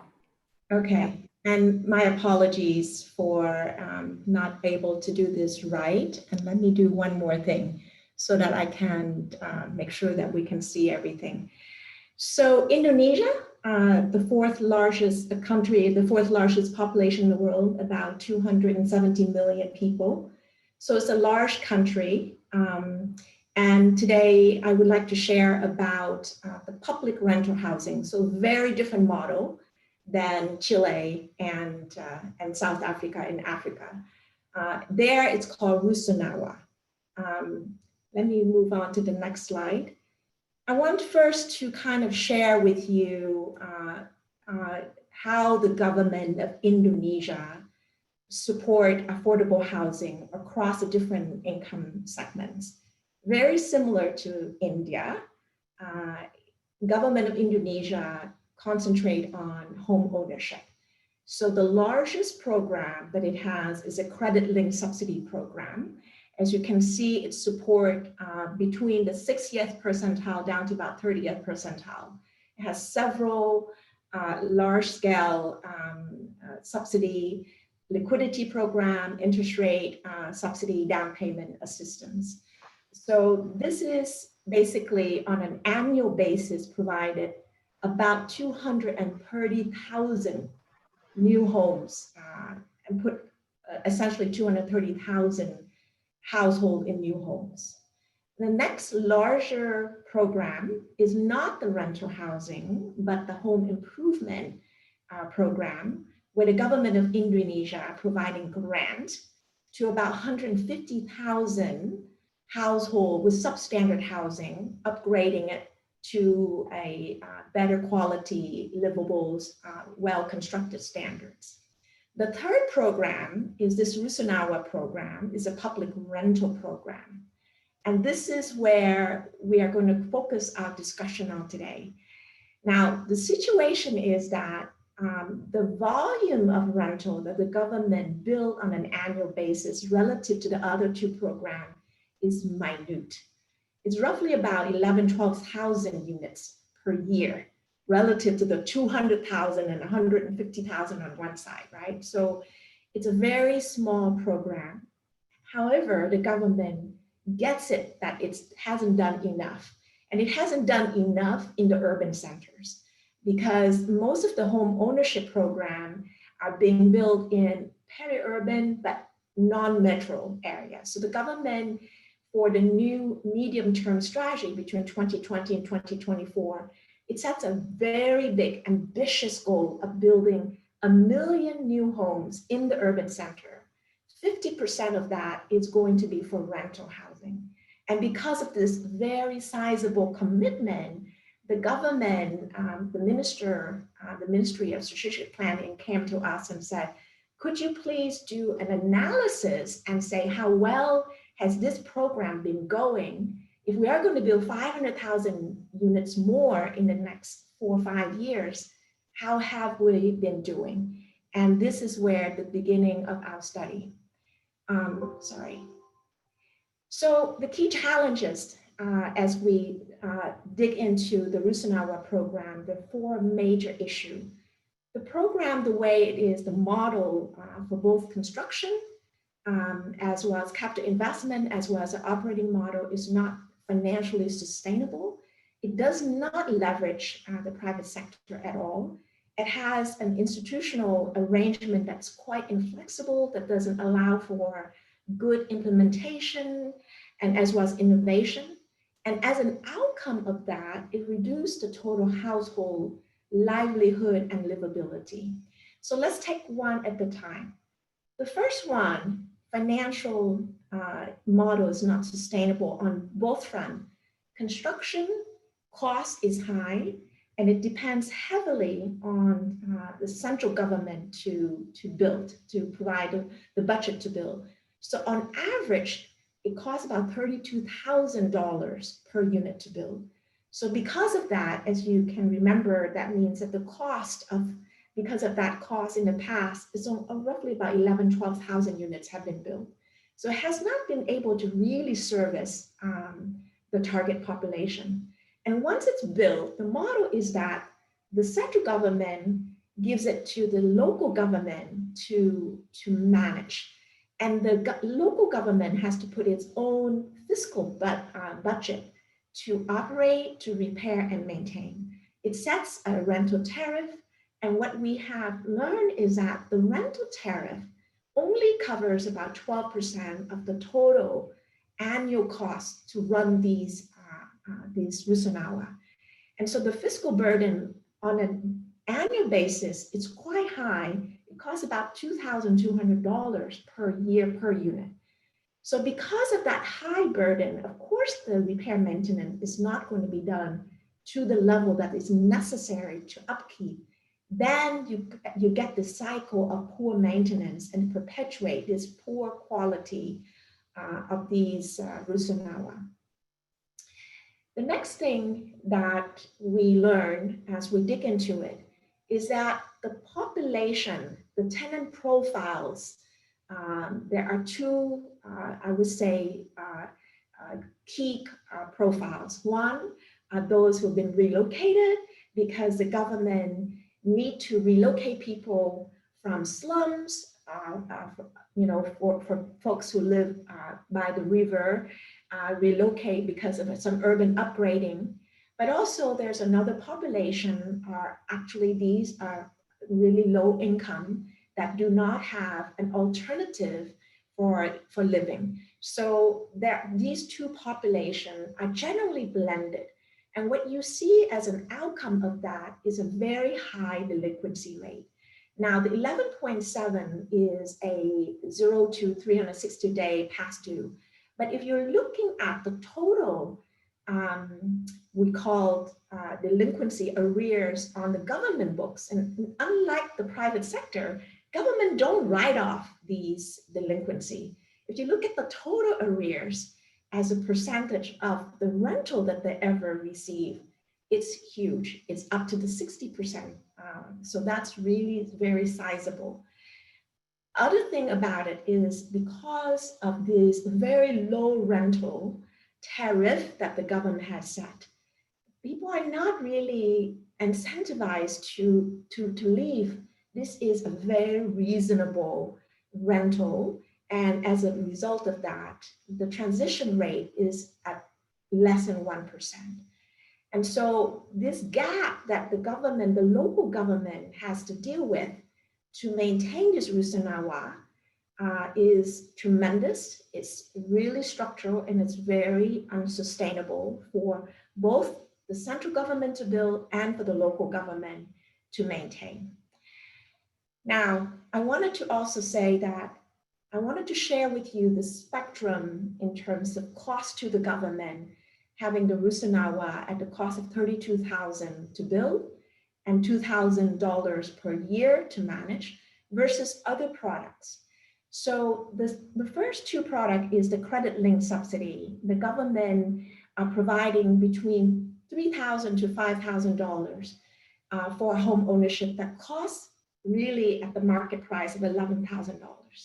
So you can see that this is quite low relative to, and this is one time only, while the Rusunawa is on annual basis. Housing upgrade is the least. It's roughly about $1,200. So in terms of the cost to the government is quite high, and the government has not really crowded in the private sector in this Rusunawa. I wanted to stop to say that essentially, this is not the only rental solution in Indonesia. Certainly, like in any other country, rental, actually private rental exists and thrive. Thrive in the urban area. So home ownership in Indonesia is quite high, 82% home ownership. But when you get into the metro area, it gets down to only about 70%. And when you get to Jakarta, 50% of the people actually rent. So the need for rental is really quite high, in particular in the urban area. And this is what the government has recognized, and they're hoping the Rusunawa is the way for them to solve this situation. The third thing I mentioned have to do with the inflexibility, because this system is basically being managed by the local government, and it has a technical team that manages this. But the problem is that there is no link. The system doesn't allow the linkage between revenues and expenditures. So on an annual basis, the local government asks for a budget to basically pay for this operating, repair, and maintenance. And that is basically submitted at the beginning of the year, right? For that year's use, while the rental income goes into a different bucket. So because of that, there's no, the Rusunawa management does not really do not see the revenues nor and the expenditures, and really does not see how it's balanced. The local government regulation also do not allow the revenues from commercial sources for the Rusunawa balance sheet or profit and loss statement. So other thing is that they lack a cohesive rent setting. So there's really no differentiation at this point in time on location, size, the finish of the rent of the units, or the household ability to pay. So it's a one size fits all. So there's a need for a lot more demarcation in terms of capacity to pay and the like. The last one, what does that have all of these systems? How does that impact the people? And this is where really what we see is the key challenges in the Rusunawa. Certainly, those who have been relocated are able to be living in a safer, non-disaster prone housing, but other components of that is lacking. And I would say that, as you all know, the relocated residents, the first thing that they're lacking is the access to the livelihood that they had. So one of the things that is very clear is, and one of the biggest complaints of relocated residents is the fact that they have no longer capacity to get the livelihood that they were used to. The second thing is the location of these units are far away. So the cost of transport, even though in the survey, the cost of transport is 12% vis-a-vis the cost of rental, which is so far cheaper at 8% of total household expenditures. Other things that are shown here is additional cost that was not anticipated. The cost of water, because 92% of the folks who live in this Rusunawa must buy water for drinking and for cooking. And the fact is that these units are smaller in size, so that, as you can see, the population, 32% of those living in these Rusunawa are in an overcrowded condition. So this is another issue that is a problem. So there are ways to break this mold.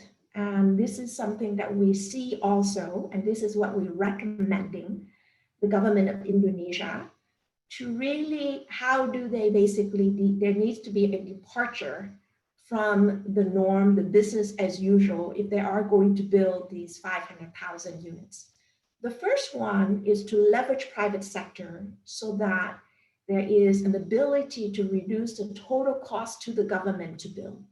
The second thing is a better way to segment the tenant profiles to improve the operating costs. And the third thing is, how do they build a better institutional arrangement that promote better innovation, promote better implementation of these Rusunawa. So the first thing that I would say the government is really starting to look into is a PPP model, a mixed income, mixed use. Already they have one first pilot that is in place that they're basically building out. So they're looking at a PPP where public-private partners will come in to build 1,000 plus Rusunawa. And the normal investment cost for this number of units generally is about 32 million. However, through this PPP model, the total cost to the government would be about 28 million. But that 28 million would also bring in a different model for living, which is a mixed income, mixed use, additional stocks in the market, which is also needed, 800 units of we call low income multi-story for home ownership, and another 900 units of commercial. The operating costs will be similar to other models, but this is already a very much a positive departure from what the government has done. The second model is, FAR regulation. In Jakarta, the government has been successful in using FAR compensation to build 7 towers in a place called Den Mogot, and that's about 2,000 units. Through this FAR compensation, the government has saved itself 61 million of construction costs. In addition to that, because this is built by the private sector brought in some new innovation, and that is called green building, using the EDGE IFC World Bank certification. What we know is that this energy efficient green build supports in reducing 32% in energy efficiency and 40% cost in water water expenditures. So that's really quite positive. The second thing that we're recommending the government to do is really segment its tenant profile. Here's an example that is already happening in Jakarta. On the left-hand side is one project where it's totally relocated resident. And as you can see, the rental tariff is about 20 to 34 US dollars per month. The rent revenue actually covers only 11% of the ORM cost. The rental arrears is 74%. On the right-hand side is a different project that is only for voluntary resident, and it's built, it's called Rusunawa Tubun. The rental charge is higher, $100 per month, which is still a little bit lower than the market rate. The rent revenue is able to cover nearly 100% of ORM cost. Furthermore, there's a policy to enforce transition out of this Rusunawa, and the government has set up a system that enable the tenants, when they transition out, they're able to benefit from an ownership program that is more preferential than other commercial ownership program. So that is already a positive move that the government has made as a pilot. Another one program that really is a saving to ownership program, and this is in West Java, and this program focuses on local factory workers and other workers in the West Java region. And this program clearly laid out that it is a transitional program. There's a maximum occupancy of 5 years, and they can renew it for another 5, and that is all. Another requirement for this program is a savings program of $33 they need to put in on day one, and on a regular basis, they must put on another $17 per month. That savings basically goes directly to a partnership with another bank that oversees that savings, and with a relative good savings rate. Other things that this program is really quite positive is that it partners with NGOs that help the tenants in other empowerment programs that help the family, the household, to increase household income through additional business such as, some craft, other type of tailoring and the like. So essentially, the outcome of this program is that it's a 0% delinquency. It's a very strict enforcement. If you don't pay, your electricity gets cut off. And as well, this program has only been in place for 5 years. It has already surpassed other Rusunawa, where it has only less than 1% transition rate. Already 8% of the tenants have transitioned out of this program. The rent and ORM gap has also been lower than other Rusunawa. The last thing I would like to discuss is the institutional arrangement. As I mentioned, in other local government, they use a technical operating unit to manage. In Jakarta, what the government is looking at doing is to transfer all of these technical operating units into a single, we call it BLUD. A BLUD is a nonprofit government agency. It would then be asked to manage Rusunawa from an end to end that enable a lot more innovation and flexibility. The BLUD can basically outsource the operating repair maintenance work. It can do a better job in assessing housing income to potentially looking at a housing voucher system. It can then really do the work of managing savings system and helping the transitioning into home ownership. So there are many positive things that through a reform in institutional arrangement, the Rusunawa can do a lot better.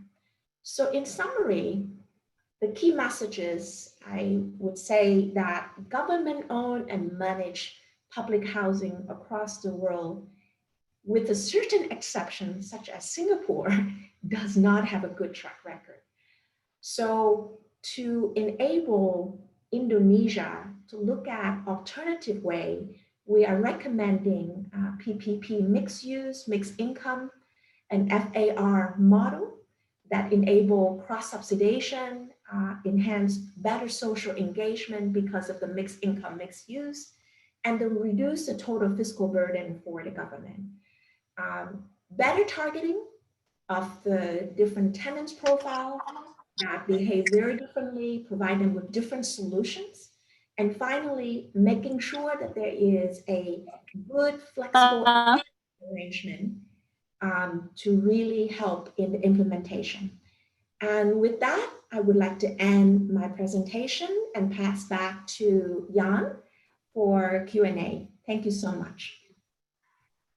Thank you so much, Dao, for this, very excellent presentation. Actually speaks to a lot of the common problems and struggles a lot of other countries and cities have been dealing with. And the clear, deep analysis really help facilitate sort of the revisiting of these programs and also introducing some of the innovations that might, in practice, provide much better and sustainable solutions among many of options that you have also laid out there, both on the supply side and demand side. I was actually advised by the apex organizer of this team of organizers that we actually have a combined Q&A with the following session, given the time limitation that we have. However, we also recognize that Guillermo will need to leave very soon to, handle the ministry-led matters. So I would like to actually ask the audience to actually raise questions for Guillermo, 2 or 3 questions for him to answer so that we can actually let him go. And then we can have a combined Q&A session. And then I also see there are a lot of active Q&A already ongoing through this virtual Q&A space. Some of the questions have been already addressed. So hope that the audience, the participants would understand this move or this change. So with that, let me actually ask the audience to raise your hands or actually speak directly if you have questions directly to Guillermo on the Chilean experience.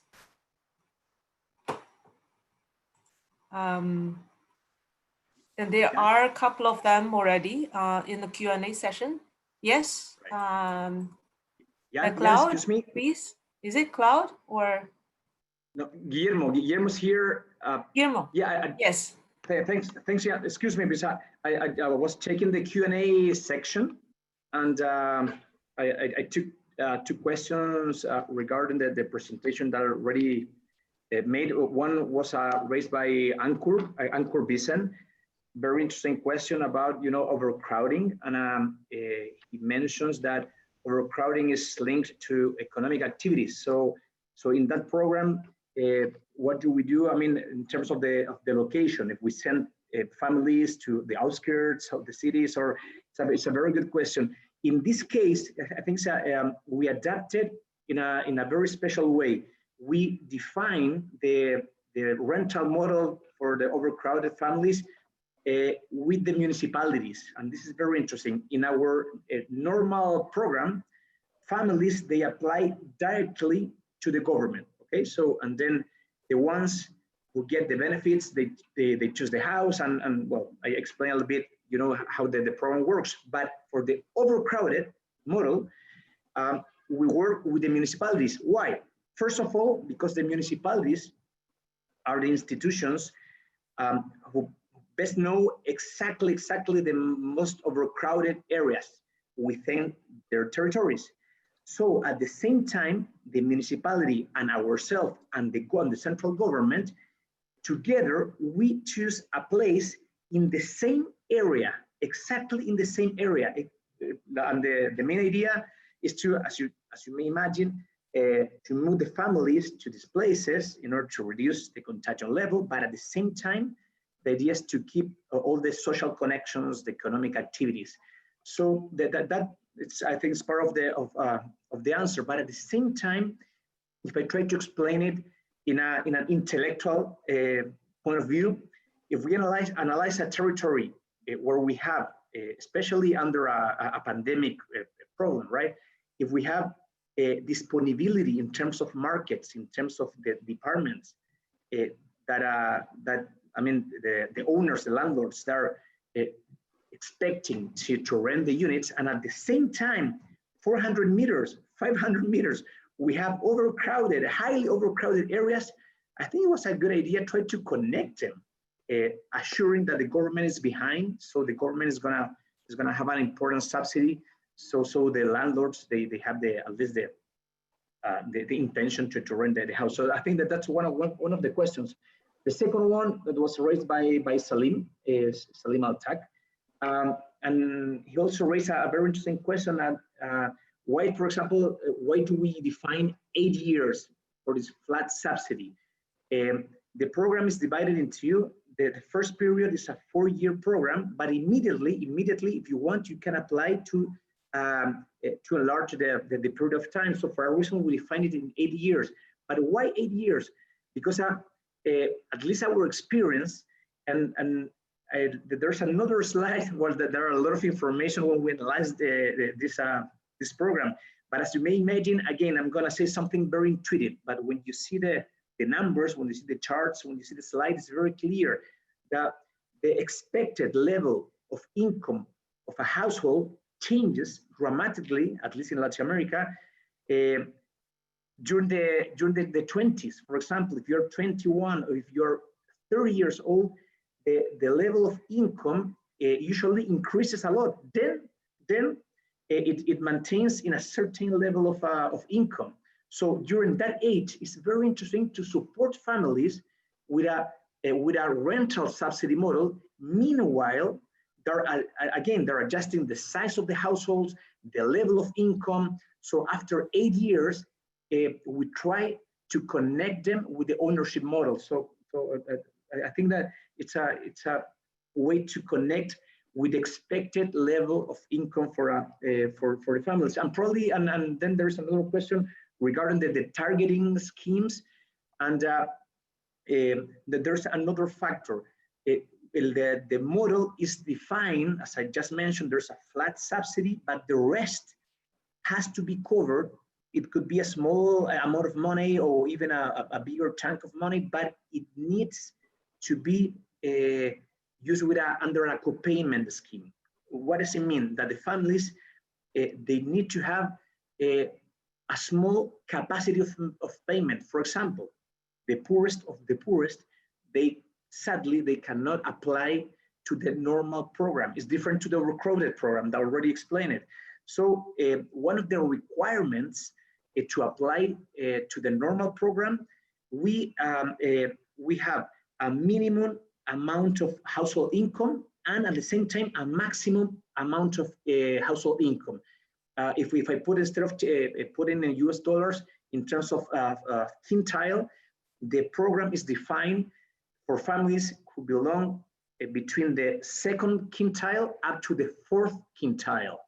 So again, it's not for the richest of the richest, but at the same time, this program is not defined for the poorest of the poorest. But again, it's a focus on the 60% of the population. Not middle class, I would say that, well, I mean, the heart of the middle class, but also the lower part of the middle class. So, and or at the same time, or the upper part of the poor sectors that we know in different parts of the world that they do have the capacity, at least to demonstrate they can pay a little bit. So I hope that these answers have been to some extent useful for the ones who already raised the points. And again, my apologies, but I have to run. You know that these positions are beautiful, but very challenging, and I've got to run. So again, thank you very much for inviting me here. Thank you so much, Minister. And it's such a pleasure to have you here. And out of your very, very busy schedule, we truly, truly appreciate it. We hope to sort of, by other means also, engage you in future undertakings. Thank you so much again. Have a nice day. Thank you very much for inviting me. Bye. Bye-bye. Take care.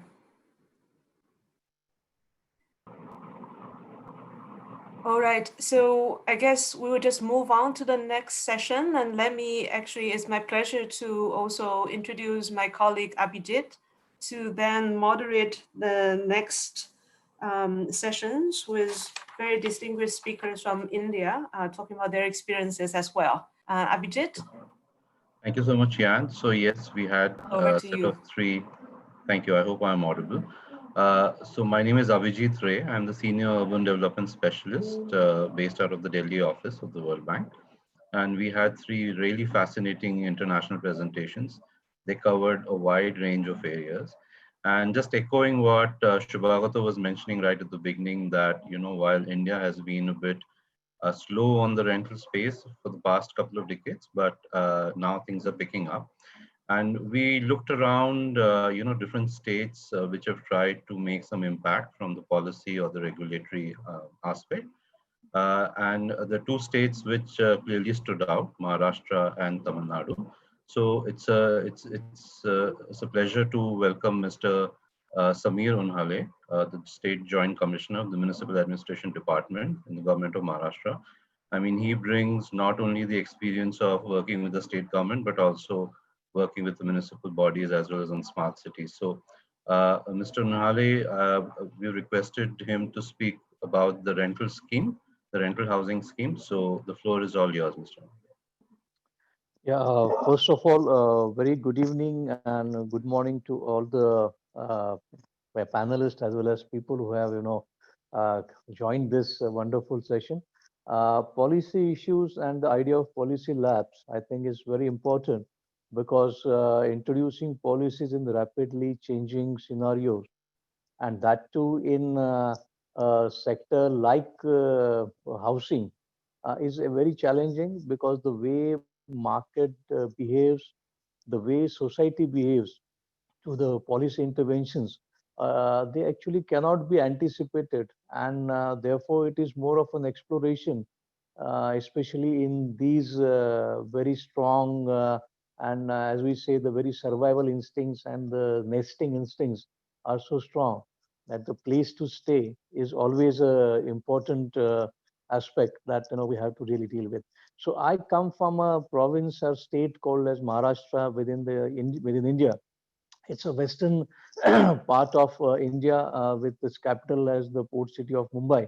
Mumbai city region, so to say, is almost after its expansion around 7,000 square kilometers and population about 22 million.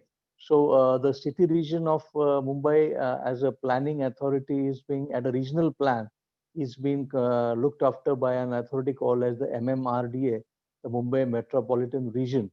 And as a body responsible for the land use planning and the regional planning and also the development of infrastructure project, it has a substantial influence on the way this regional planning authority exerts on the urban area. So frankly, rental housing started around 2008, almost 12 to 13 years back. And after an experiment of around 6 to 7 years, it got subsumed into the larger affordable housing program. So from 2008 to 2014, this scheme was implemented. It was seemed to be a slum prevention program firstly. Then it sought to, as it was rightly pointed out, that younger generation people come into the city as essentially for in search of jobs, and if they have to put in for substantially increased cost for housing, it becomes a double burden on them. So idea was to provide a rental housing.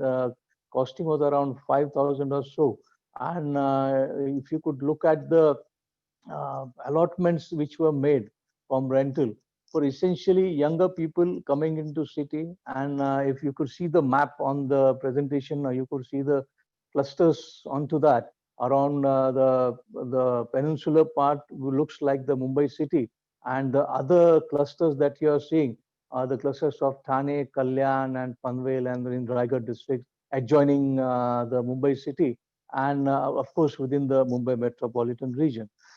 So the rental house, the approach towards rental housing as a policy issue was mostly from the land use planning. The Town Planning Act that is implemented into the state government. The Land Use Planning Act were instruments that planning tools were used to create this approach towards rental housing. So very often you can see that the government entering into the social housing, they has to put in a lots of investment into land, into the construction, into maintenance, and then this houses are ideally given in ownership basis, and also then part of that is made available to the rental. So this change from if you would see the approach of policy, which was changed from direct construction of houses and direct land of government to a private partnership, I believe was a major change that was done. And I think it was a good experiment with a lot of lessons were learned out of it. And if you see, almost more than 60,000 dwelling units came out of this PPP arrangement. So the planning instrument, if you look at it, as you know, the cities in this part of the world, we have a development control regulations, or the DCRs, which are a part of the Town Planning Acts. The Maharashtra is controlled under the Maharashtra MRTP, the Maharashtra Regional and Town Planning Act. It's under that. And under these acts, and also the City Management Acts are the Maharashtra Municipal Corporation Act for the larger urban area, and the council's smaller urban area. So approaches were made essentially to change the development control rules of the Mumbai city region under the regional plan, and also some provision in the city DC rules, in which additional FSI, or the FAR as it is called in other parts of the world, the additional incentive for construction was made available to the private developers and builders. So there were two different models that were used. First was if the land is of a private developer, he comes up with his own land, and then, as you know, there are certain regulations on the additional floor space index that is given. So the is basically policy experiment which was tried here was to give an incentive FSI, additional FSI, if the person gives a certain part of his constructed ready-made dwelling units to the government, to the regional planning authority, or to the urban local body.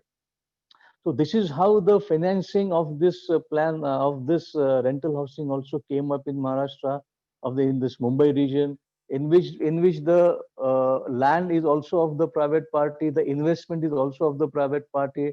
He is given an additional incentive to FSI in the floor space index, and it is this which cross subsidizes his construction, and the city gets an housing stock actually without any investment per se directly.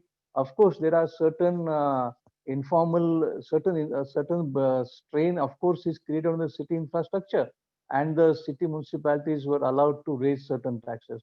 So in a way, it was a unique experiment in a regional planning authority, the city government, the private sector participation, all coming together using the various planning tools.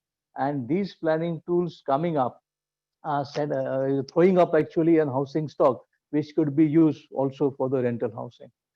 If you could see here, then a lot of rental housing stock was made available. It was given to various people here, not only the younger lot, but you will see that the project affected persons was a very important demand, because last 20-25 years, the city of Mumbai region went in lots of development in infrastructure, creating to various demolitions or various removal, realignment of projects were made. And so this was done very smoothly because of this housing stock, which was readily available. We find the various project affected persons getting accommodated into this rental housing, and therefore allowing the projects to go on smoothly.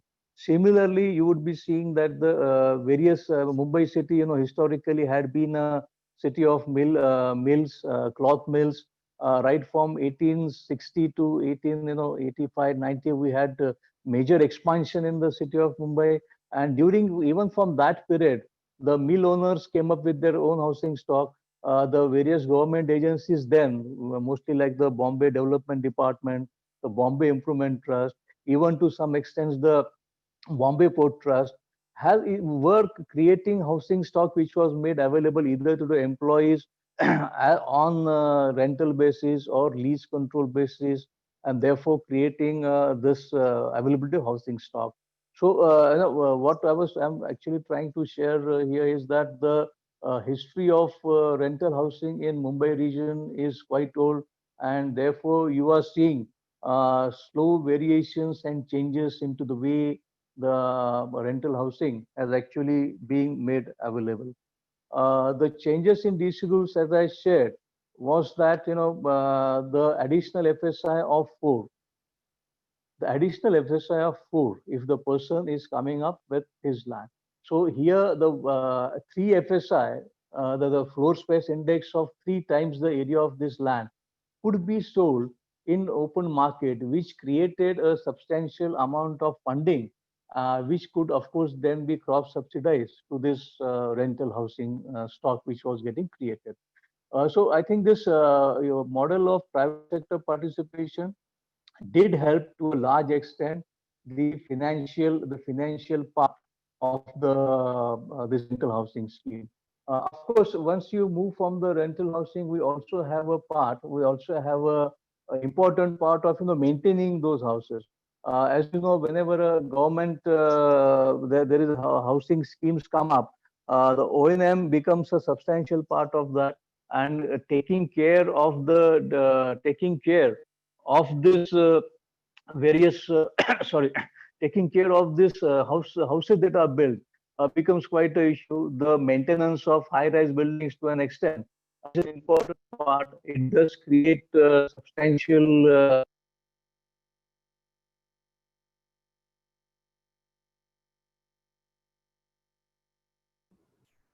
We've lost him, Abhijit. Yeah. Oh dear, I thought it was my connection. I think substantial part is he's getting. back.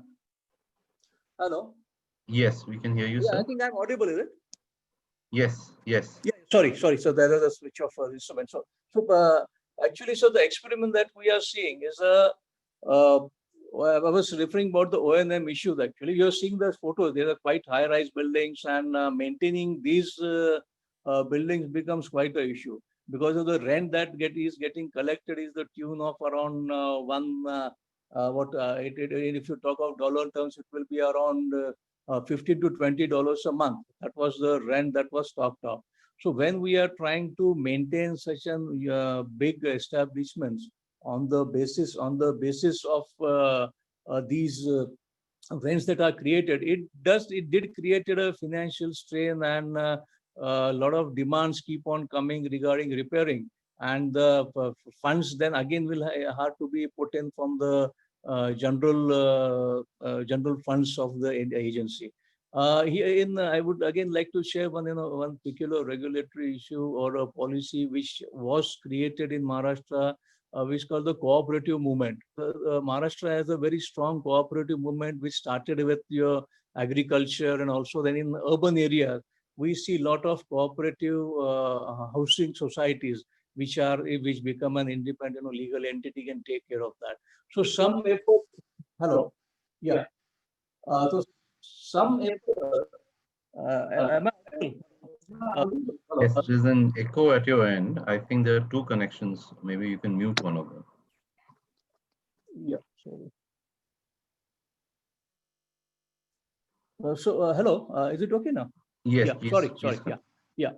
So what we actually are seeing, we then tried to use this Cooperative Society Act, which is here in Maharashtra, and then some of this housing stock which came up, the efforts were made to convert them into a cooperative housing societies, and then the contribution of the people there taking care of some of the O&M and maintenance and electricity and water bills. But this issue is always there because there is no final as such solution to that, because the funds that are generated are limited, and the cost which you are required to O&M these for the office operation and maintenance of these bigger society buildings is a issue, that had quite a challenge on that. Again, then the manpower requirement for looking after this O&M of this housing stock was also a concern, because you require, if you go in for a dedicated O&M agencies for these things, and whether we accept or not, the people who shifted into these buildings didn't exactly took up in all the right earnest way of living into these bigger buildings. So there were constant issues of maintenance, windows getting broken, the lifts getting damaged, and the lighting and those issues. So I think that in any rental housing framework, O&M is an important challenge that needs to be redressed, because the rent that gets collected, the fund that is required to maintain it, and of course the behavioral aspects of that is definitely one of the challenge that we have to manage. So O&M activity and estate management issues in these buildings will always be a thing that will have to be looked after. One, of course, as a part of historical, some study or a timeline study of that, India and Maharashtra particularly had a Rent Control Act coming up around 1940s. There's other post World War II, there was a sudden rise of rents. And therefore, so this has been an element in any rental framework that comes up, essentially the Rent Control Act. And it led to a lot of litigations later between the tenant and the landowner and the house owners. And it has a bit of reluctance in owners of giving the flats on the rent. So an arrangement was made under the Registration Act, which called it, of course, it's called leave-in license, in which the all the controls of Rental Control Act could be a bit be more practical, and therefore the market of availability of rental housing also improved on that. So the piece of legislation of Rent Control Act definitely had an impact, I believe, on the availability and the way rental market behave. So even now, what we are seeing is people getting this rent. It is registered under the leave license and not exactly under the rent, so to say. So any progression of rent control, any rental housing, this element at the owner of a house will always be there. So we essentially talked of how a regional planning authority using land use planning instruments could incentivize the construction of a housing stock, which could be made available as a rental housing in the city region of Mumbai. So this was an experiment which was actually tried out here. And as you know, post 2014-15, the larger affordable housing framework that has come up. So this rental housing scheme now operates as a part of the affordable housing framework, as was also mentioned by the Honorable Joint Secretary Joy, that the rental housing is now also important part of the new PMAY scheme now. So I believe it was a very good experiment where a lot of learning was there. How extremely extremely vibrant city could create a housing stock which could be used for various purposes. I think this learning will help with many other cities and also for ourselves into the future in when we are trying to devise any framework of allowing rental housing and the practical operational issues that very often come up when a market which is extremely vibrant and a market which is extremely strong like that of real estate in these city regions around Mumbai. So that was considering the time strain. I have limited myself to a very focused issue of policies and the challenges that we had and the probable lessons that we could learn. I think even our friend from Indonesia also said the same thing, that the demand is more and more for ownership of flat. However, as the market of the housing market in a city is very wide, we will have to prepare all types of various options and various affordability windows that will have to be prepared and made available to our all the cities, all the citizens which are coming there. So that was my very focused and limited points I wanted to share on the experiences of having this rental housing plan framework, which was implemented into the city and which now is a part of the affordable housing framework. So I would stop at that, considering the time issues, and would request the moderator to please take it. Thank you. Thank you. Thank you so much, Mr. Nale. So this, I mean, you really did pick up some of the very critical issues, which, as even ARHC goes ahead, the whole of the country will be facing. So I would now like to welcome the next presenter, Mr. Rajesh Lafoni. He's the Principal Secretary, Housing and Urban Development, Government of Tamil Nadu. I would request him to talk a bit about the Rental Act that the Government of Tamil Nadu has implemented. But within 10 minutes, because we're really short of time, and maybe just touch very, very briefly on the apartment ownership work that the government is doing, given that the tenancy issues are linked to that. Over to you, Mr. Lafoni. Good evening to all the participants.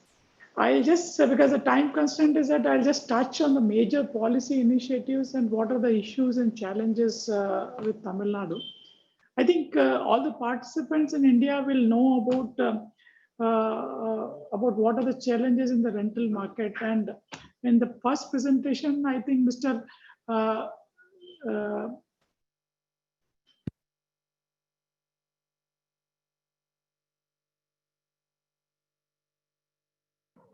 Do you want me to put up the PowerPoint or?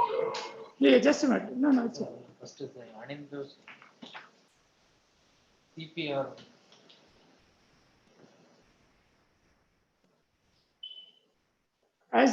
Should I start? I think what is it? Yes, I think you can start while the PowerPoint loads. Yeah, I think the first thing Mr. Mukherjee he said talked about regulatory changes, regulatory bottlenecks in the rental market development and the financial market as well. He talked about a whole range of issues in development of rental market. I am going to focus here only on regulatory bottlenecks on development of rental market and what we have done in terms of Tenancy Act. I'll quickly touch about the Apartment Owners Act. Only have a small thing which talked about just up to just leave it first. Apartment Owners Act, which talks about O&M and how after the flats condonment, the flats are given to the owners, then how they're supposed to maintain it, and what are the areas which are possible for them to touch and what are not be able to touch. There are a lot of conflicting situation in that. And third thing, I'll briefly mention about another financial innovation which we have done in terms of shelter fund, which is an alternate investment fund for development in social category registered with SEBI, and in which we want to develop the investment for rental housing, especially for industrial workers. I think the name itself of the Rent Control Act, our earlier Rent Control Act used to be Tamil Nadu Building Lease and Rent Control. So the Rent Control, the earlier Rent Act was talking about the control of rent. So the whole, I think that maybe genesis of it was a socialist mentality, which says that no, the rent owner will have a undue advantage in fixing the rent and we should control it. And based on some convoluted formula and a very difficult hierarchy, the rent was fixed. Now, once the rent was fixed in that act, there's no chance for revising it. So what happens, the rent got fixed at a very low level, and it was a more tenant-oriented kind of an act, which was not in favor of owners of the building. So the rent was fixed artificially low, and the tenants were given undue advantage in owning the property. So a lot of the major issue was that that lot of time that the tenants were staying in a property for 20 years, 30 years, the property belonged to them. That ownership also got transferred because they have paid the rent for so many years.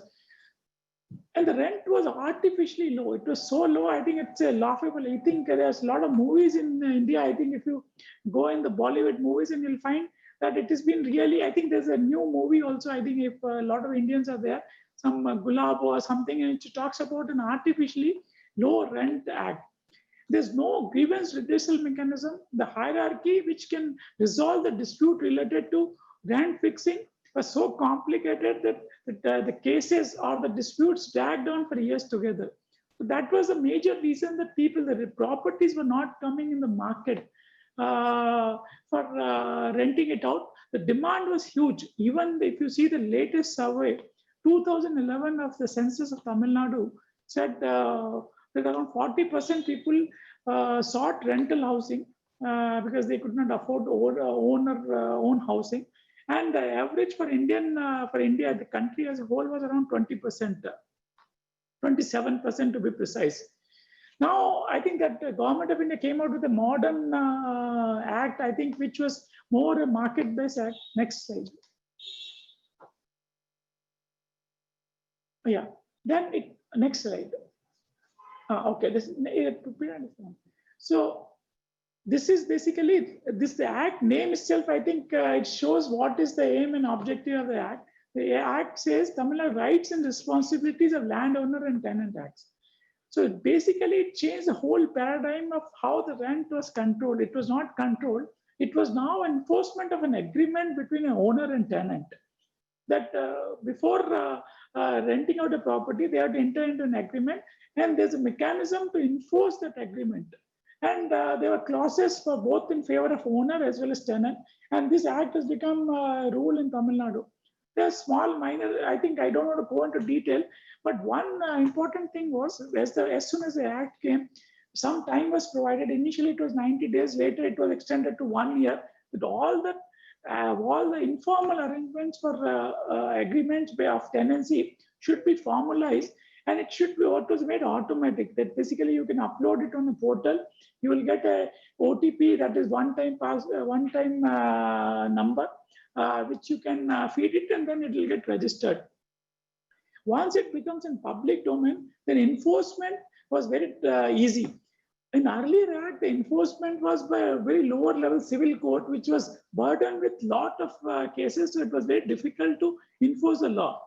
Now here, the enforcement was shifted from that rigid hierarchy of courts to basically partly executive authority and partly court authority. I think what went to the courts and the tribunal was that vacation of property. The agreement dispute rested partly with executive authorities. These were the major policy level change because of shortage of time. I don't want to go into the details of all these things, but I think a presentation we are sharing with you, I think it can be, I think already I'm running in 7 minutes, so I think around 3 minutes I got. But this agreement, I'm saying that the whole, the responsibility was that the owner cannot, means there are options given. Next slide. Next slide. Of course, this is a comparison that fixation of rent, it was basically by an agreement that owner and tenant both had an option to agree for some rent. The increase on rent also was not unilateral by owner or by rent control authority. It was to be by a joint agreement. Then overstay of tenement, that the normal issue on any tenancy act is overstay, exploitation by owner, exploitation by tenant, then adjudicating authority. All those issues were simplified and made very standard. Apart from that, a standard agreement also was being put into the website so that people don't really have to work on agreement. There are a lot of anomalies that the owners were demanding, landowners were demanding a lot of deposit, that is 10 months rent as deposit. All those anomalies were corrected. Next. There are a lot of clauses for protecting the landlord so that he doesn't lose the property and he gets a fair rent. And I don't want to go into all those things. There are a lot of protection for tenants as well. Next slide. So that the owner unfairly doesn't charge him extra or he asks him to vacate for on any disputes. And these were very, very well laid out, and it's been functioning very well. Next slide. And this is what the most important thing in this act is, the enforcement of the contract. The enforcement of contract earlier was with the lower civil court. Now it has been 3 authorities. One was an executive authority who was primarily responsible for enforcement of contract. And there's another enforcement and registration of contract. There are rent courts who are educating only on the disputes about the rental payments and other things. And the last thing was, next, rent tribunal and the rent court, which the main purpose of this rent tribunal and rent court was, if a house has to be vacated, then how they come into a picture, and that too as per the agreement. Earlier act had a civil court which whose pendency was huge, and the time for a disposal was maybe running into years together for vacating a house. This has been brought down by this mechanism to much lower time. And this has been functioning in Tamil Nadu for almost 1 year now. And many properties running into lakhs have been registered in this. And I think we had, and most of the disputes have been sorted out at executive level itself without any need to go to the court. Now, next, I think just skim these 3 slides. Now, this is another initiative. It's more a financial initiative for development of rental housing. Now, I think the government of India, Mr. Abhijit, also talked about affordable rental housing complex.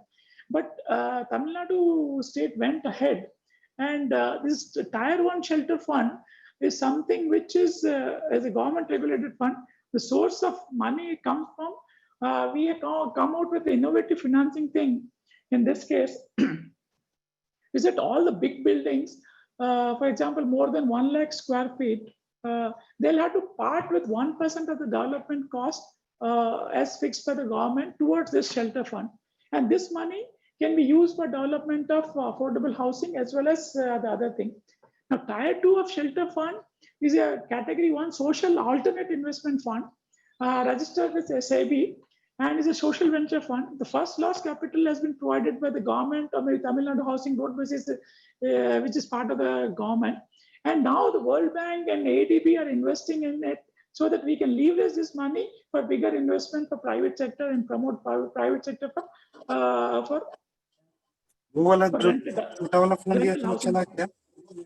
Then lastly, I'll talk about something called as Apartment Owners Act. I think we must be knowing that now in urban cities, the major, I think that slide is not there. The Apartment Owners Act is basically when you do in a flatted development and multi-storied apartment, there's something called, which is a common area. There's something is called the common infrastructure, which is damaged or which is misused. Then the whole building will come down crashing. So the Apartment Owners Act had 2 things. One is basically that what is possible by the tenants or the owners of an apartment, that he can't change or alter, you can change and alter certain construction parameters. That is one regulatory kind of thing. The space use, that is what is a common area, what space can be used, what cannot be used by him for his personal use. And third component of an Apartment Owner Act is basically how do you pay the common utility charges? Basically, for any apartment, there are charges for cleaning, there are charges for security, there are water charges, there are electricity charges for common lighting, there are security charges. Then what are the mechanisms to distribute these charges among all the owners of the apartment. This basically to standardize this, and how do you basically enforce this, because there are a lot of disputes. For example, I can give you two disputes type which are very common. People refuse to pay the maintenance charges. That is one dispute. People use the common space for their own use. The third major dispute is that suppose apartment owners will own apartments will have some lot of maintenance issues. For example, your roof is leaking. It may not be a problem in your flat. It may be leaking because of problem in the flat above you or some other adjacent flat. How do you enter into that flat and carry out repairs if the owner refuses to give you permission to enter to that? All those things required a comprehensive legislation in which we have gone ahead. We are now even modernizing it and bringing it the new modern element. So these are the three policy initiatives I just wanted to mention. And I leave it, I think I just finished it in 10 minutes, Abhijit, and I leave it for you to for discussion. Thank you. Of course, I could not make a detailed presentation because the time was short, because my presentation was bigger, because I was asked to spend only 10 minutes. And so I just made overall macro perspective only. Thank you so very much, Mr. Lafani. We really appreciate the fact that Tamil Nadu is one of the first states to take ahead these initiatives. So it's good to hear even the macro perspective, it gives you a sense of where the states could be heading to in the near future. So on question and answers, I think we're really, really short of time. So the core team suggestion is that we consolidate the questions and we tackle it in two ways. One, we will try to have the panelists answer them based on the question Q&A and get back by the next lab. And the immediate following panel discussion could maybe focus on some of the critical issues which have been raised in the Q&A. So with that in mind, I'll hand over to Shivagato and Anindita to moderate the panel discussion from that perspective. Thank you. Thank you, Abhijit. It's been a rich experience hearing all these case studies from across the world and so deeply in India too. The amount of innovation happening in the sector is amazing. I'll now like to invite the panelists for this session, Professor Claude Taffin, Ms. Shilpa Kumar, Mr. Chandan Kumar, and Mr. Gautam Chatterjee. I'm going to shift around the order a bit with your permission. And first invite Ms. Shilpa Kumar, who's currently an investment partner at Omidyar Network India, but comes to the sector with a whole lot of experience in the financial sector as the former MD and CEO of ICICI Securities.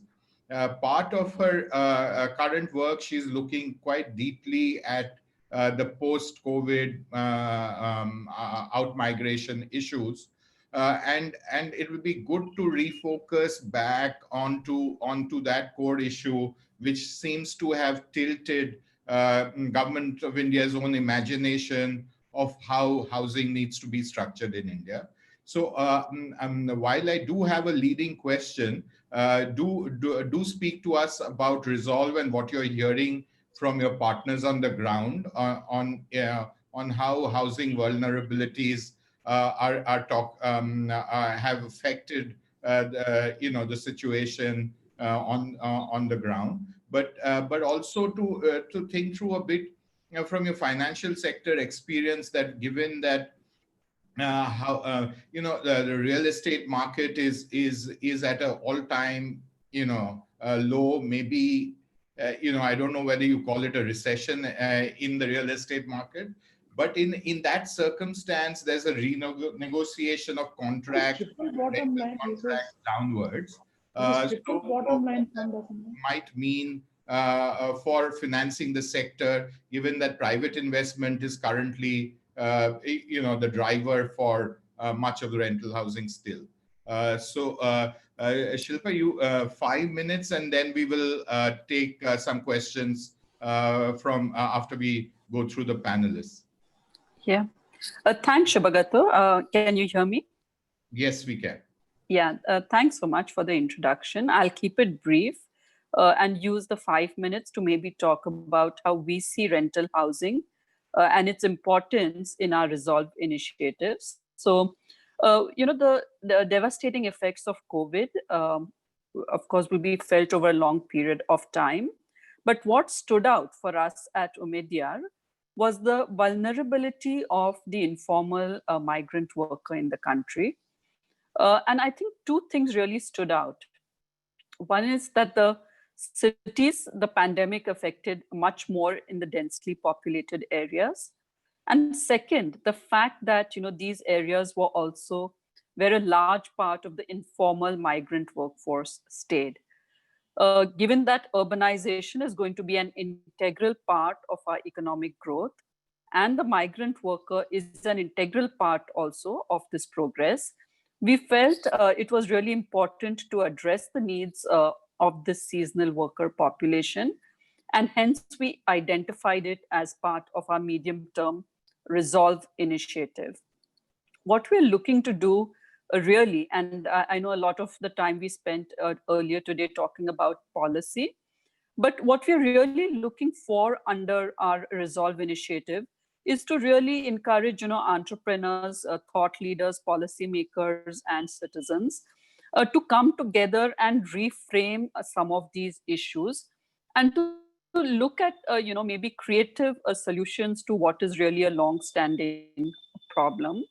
And the way we are trying to address it is really to fund a few lighthouse projects which can actually, in a sense, lay out the transformation agenda in this space. And we are calling them lighthouse investments, which can show the light.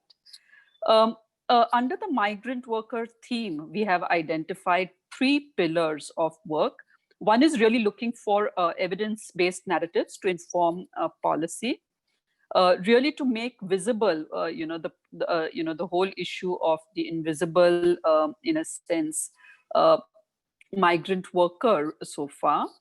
The second pillar is really to look at pilot projects in ethical employment practices and safety nets. But the third pillar is really pertinent, Shubhagata, to our discussion today, which is the ease of living for migrant workers, their access to housing, and civic services.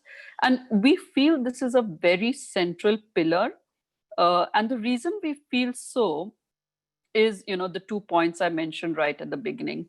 The informal work conditions have been compounded by informal living conditions, and that has actually led to negative outcomes, both in terms of economic, social, and health of the workforce and of their integration into our cities. And therefore, the last point I'd really like to focus on is that how can we actually get informal living spaces to be much more integrative of this workforce? And how can we look at, in a sense, various different models which can, rethink and reimagine this problem? And the kind of models we are looking at are, maybe to do with different kinds of livelihood and focusing on the needs of a particular community. It could be construction workers who are provided with on-site, accommodation. It could be a rental model for, workers employed in MSMEs and corporate India. But essentially, what we're looking for is things which offer better living conditions and maybe public-private partnerships which can attract other finance into driving, this rental housing model. I think what we've seen in Kerala, for example, was one form, the Apnalay model, but other models that can be used. And most important, given that O&M is such a critical part of sustainability, how can this public-private partnership actually bring community involvement into it? I think for us, rethinking and reimagining this would really be the core of how we look at lighthouse projects in this area. Let me pause here, Shubhagato, because I know you have other panelists also, and happy to take questions subsequently. Wonderful, Shilpa. We will come back with a second round. Thanks so much for those opening remarks. But the plan would be then to go to Chandar and then Claude and then Mr. Chatterjee to get in all the insider's view into this business. So just to introduce Chandar, he runs the Working People's Charter, and has moved transition from being a donor, a development person to being a more activist person. I believe in all these years of policy analysis, rental housing policy analysis, as an example, nothing better than a crisis to crystallize, solid policy reform. So, Chandra, from your perspective and the agenda that you put out at WPC, could you inform us of what you see it roll out to be? Am I audible, Shubhagato?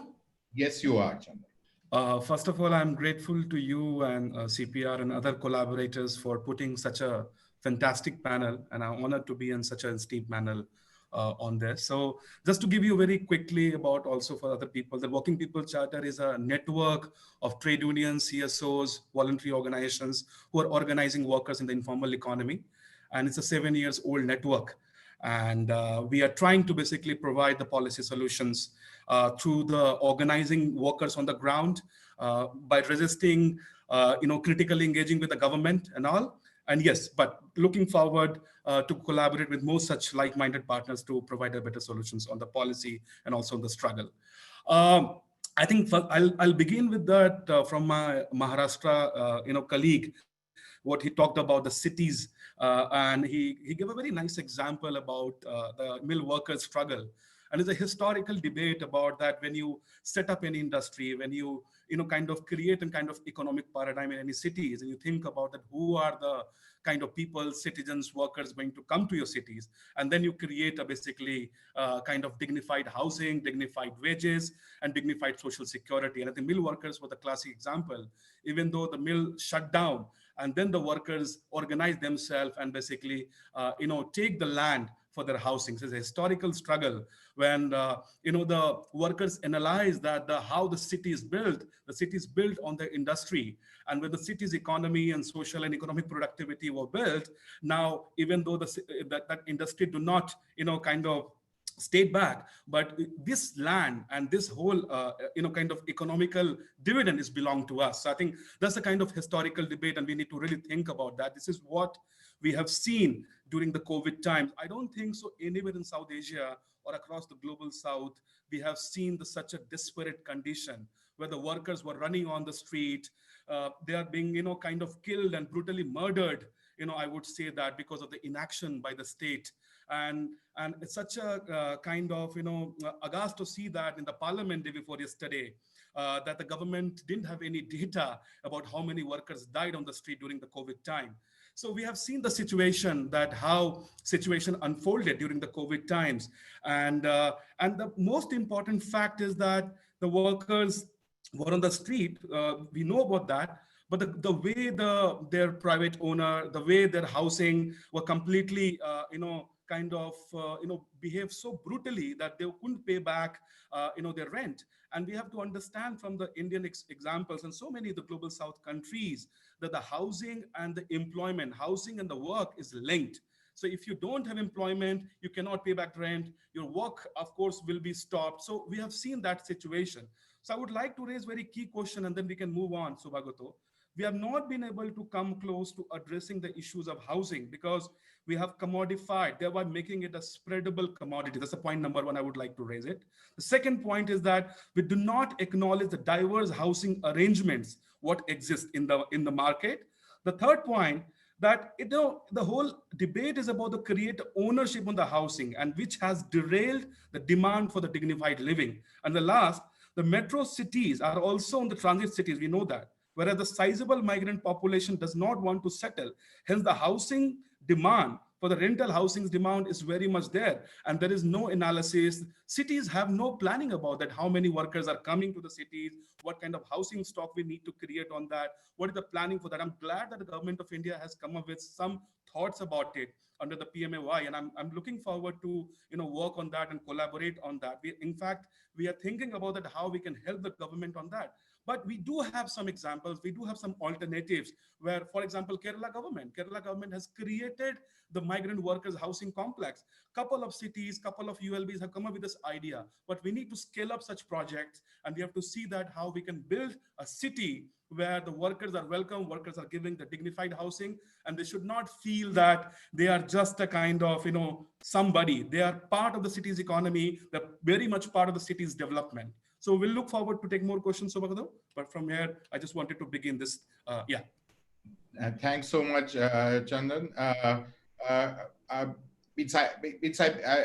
You bring out a very interesting point, is that in one sense, by focusing on ownership housing, for example, a whole bunch, a large part of our population seems to have been made further invisible, like Shilpa was saying. Absolutely.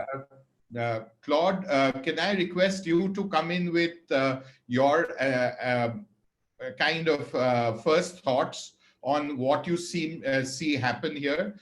Professor Claude Tuffin is possibly the globe, the best known global expert on rental housing, has worked across the world. I don't know if you take multiple times in the same country, then more than there are countries in the world, I guess.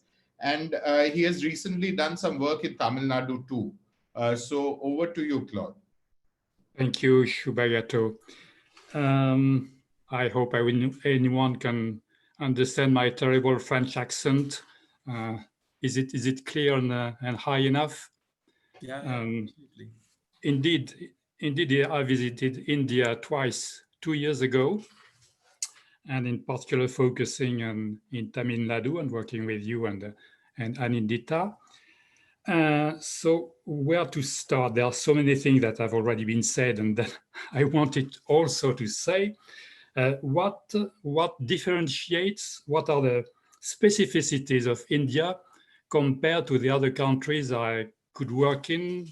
I worked on rental, let's say about a dozen countries, because as said Professor Gilbert of UN Habitat, rental housing has long been the forgotten sector of housing policy, and it's still the case in many countries. So first of all, for specificity, obvious, it's the size of the country. The last country I worked physically a few months ago was Lithuania, 3 million inhabitants. I stop here. Next, I saw on your data that tenants are richer. I use this term, it's stupid. The distribution of income is say that tenants are a little higher, have higher income than owners. In fact, I thought that's surprising for me, but we saw the same in Chile, if I remember what was presented. And when I worked in Mexico, we saw that there was very little difference. What does this mean exactly? I think it's one thing precisely that in these countries, there is no organized social rented sector, as we have in Europe or in some other places. And that's what it says, that people are compelled, poor people are compelled to be owners of what? This is another issue, because they cannot find rental accommodation on the market. Next, that was said by Mr. Sean, the previous speaker. I had a bad surprise to see that so few data were available in India. The Indian statisticians have a worldwide reputation, but you do not have the statistics to work on them. I saw that last year you had a national sample survey which provided some data that I would have happy to find them one year later. now, what you have in common with many countries is that the relationship between the laws regulating the relations between landlords and tenants are biased or were biased in favor of tenants. Mr. Larkani said it was a socialist mentality. Not only, it can be religious and it can be purely demagogic, because when you install, you put in place a rent control, of course, the tenants are more numerous to vote than the owners. And that was done in many countries. It was done in Western Europe during not the second, but during the First World War in 1915 in France. And that was a disaster. There's a famous statement by an economist named Mr. Lindbeck, who says that rent control is the most efficient way to destroy a city after bombing. Maybe exaggerated, but people who know the sector, the lack of investment, etc., and the everlasting impact on investors' attitude, that after all this exaggeration is not so stupid. Tamil Nadu did the right thing, trying to rebalance the relationship in a context where, if I remember what we saw, there was not such a gap between the market rents and the control rent was not as big as it could be in other countries. It was not 1 to 10 or something like that. So it was not that bad. But while trying to find, the importance is to have balanced. Now, what does it mean? It depends on the country, on the period. Balance rights between tenants and landlords. If you do not have this first, you can build any brilliant system. You are building a castle on sand. It will not work. So this is really the key, the primary issue to be solved. And of course, it's politically difficult, dangerous to move, to change things. And it doesn't have an immediate impact because people remember what had been happening before, can think that sooner or later rent controls may come back, etc., etc. So what you did was to shift from this bias in favor of tenants to a more balanced systems. Is it really balanced? I have let's say two main criticisms to address. The first one is that rent setting and rent increases are now put in the rental agreement. But who decides on the rental agreement? In many cases, the markets are not balanced. The demand is, especially from low income, the demand is higher than the supply, which means that the owner, the landlord, is in a stronger position than the tenant to propose the rent and the way the rent will be increased.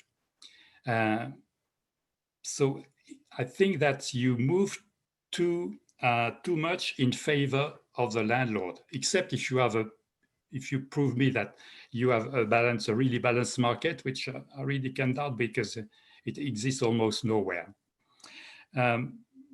So I think we still need some kind of state intervention, not of course in the form of what we call hard rent control, but soft rent controls, in particular concerning the rent increases during the lease, because you cannot disconnect the rent from the income, the increase of the income, and more or less you have to link it to inflation, more or less. And as concerns the initial setting, it's customary to have it free in many countries, so I cannot criticize that. Just to tell you that a few months ago, the city of Paris decided to put back a sort of hard rent controls, between something which is between hard and soft, with a rather high ceiling, but the prices are really incredibly high. And it's you know you are in France. The rule is not seen, not taken. About 50% of landlords do not respect the law. But you see, just to tell you that there should be some safeguard, not to give all the power to the landlord. The other big issue, and I will start after that, is setting the disputes. It can take years when you have to go to court. So it's important to put in place some structure of, you can call it arbitration, mediation, short track, etc., etc. But it's important that at least in the rather simple cases, you do not have to get clogged into the court, but you can have some solutions to solve the problems in a shorter way. Because the last characteristic, which is you share with many countries, is that almost 100% of the landlords are just private individuals. So they do not have the time horizon of a public institution, of a private investor, or the institutional investor. So you need to put in place some faster solution for solving disputes. I spoke too much. I give you back the floor. Thank you, Professor Taffin. Mr. Chatterjee, I guess everyone knows Mr. Gautam Chatterjee here. He currently chairperson of RERA in Mumbai for the state of Maharashtra, but formerly at the helm of the housing sector in Maharashtra. Thank you, Subhagatu. You have already introduced me. Okay. Then, so it has been a very, very enriching, 3 hours of interaction, though a bit long, and therefore I find that a lot of participants have already, I think half of the participants have exited. So I would try to be as brief as possible and just put across some of the thoughts that I have after listening to very enriching presentations by a whole lot of people, including a lot of international experiences. Basically, going back to the presentation that Subhagatu you made, is if we go back into the historically, the government policy in India has been on ownership housing. And that too, if we see that the ownership housing from the public sector that was supposed to be catering to the economically weaker section and the lower income group of people, essentially in the decades of say 60, 70, 80, 90, collectively all the housing boards put together would not have even catered to more than 10% of the total housing that was getting created in the country. Now the private sector essentially then was doing 90% of the housing, but it was only catering to the upper middle class and the above. So essentially the people who were supposed to be catered to by giving housing, whether it is ownership or rental, even if suppose the stress was on ownership, we never tried to reach out to them. And essentially at one point of time, the survey showed that the housing shortage is so tremendous that out of that, 99% of the housing shortage is in the EWS, economically weaker section and lower income groups. Now, obviously the people there is mass movement into the cities, mass migration happening. People will have to stay somewhere.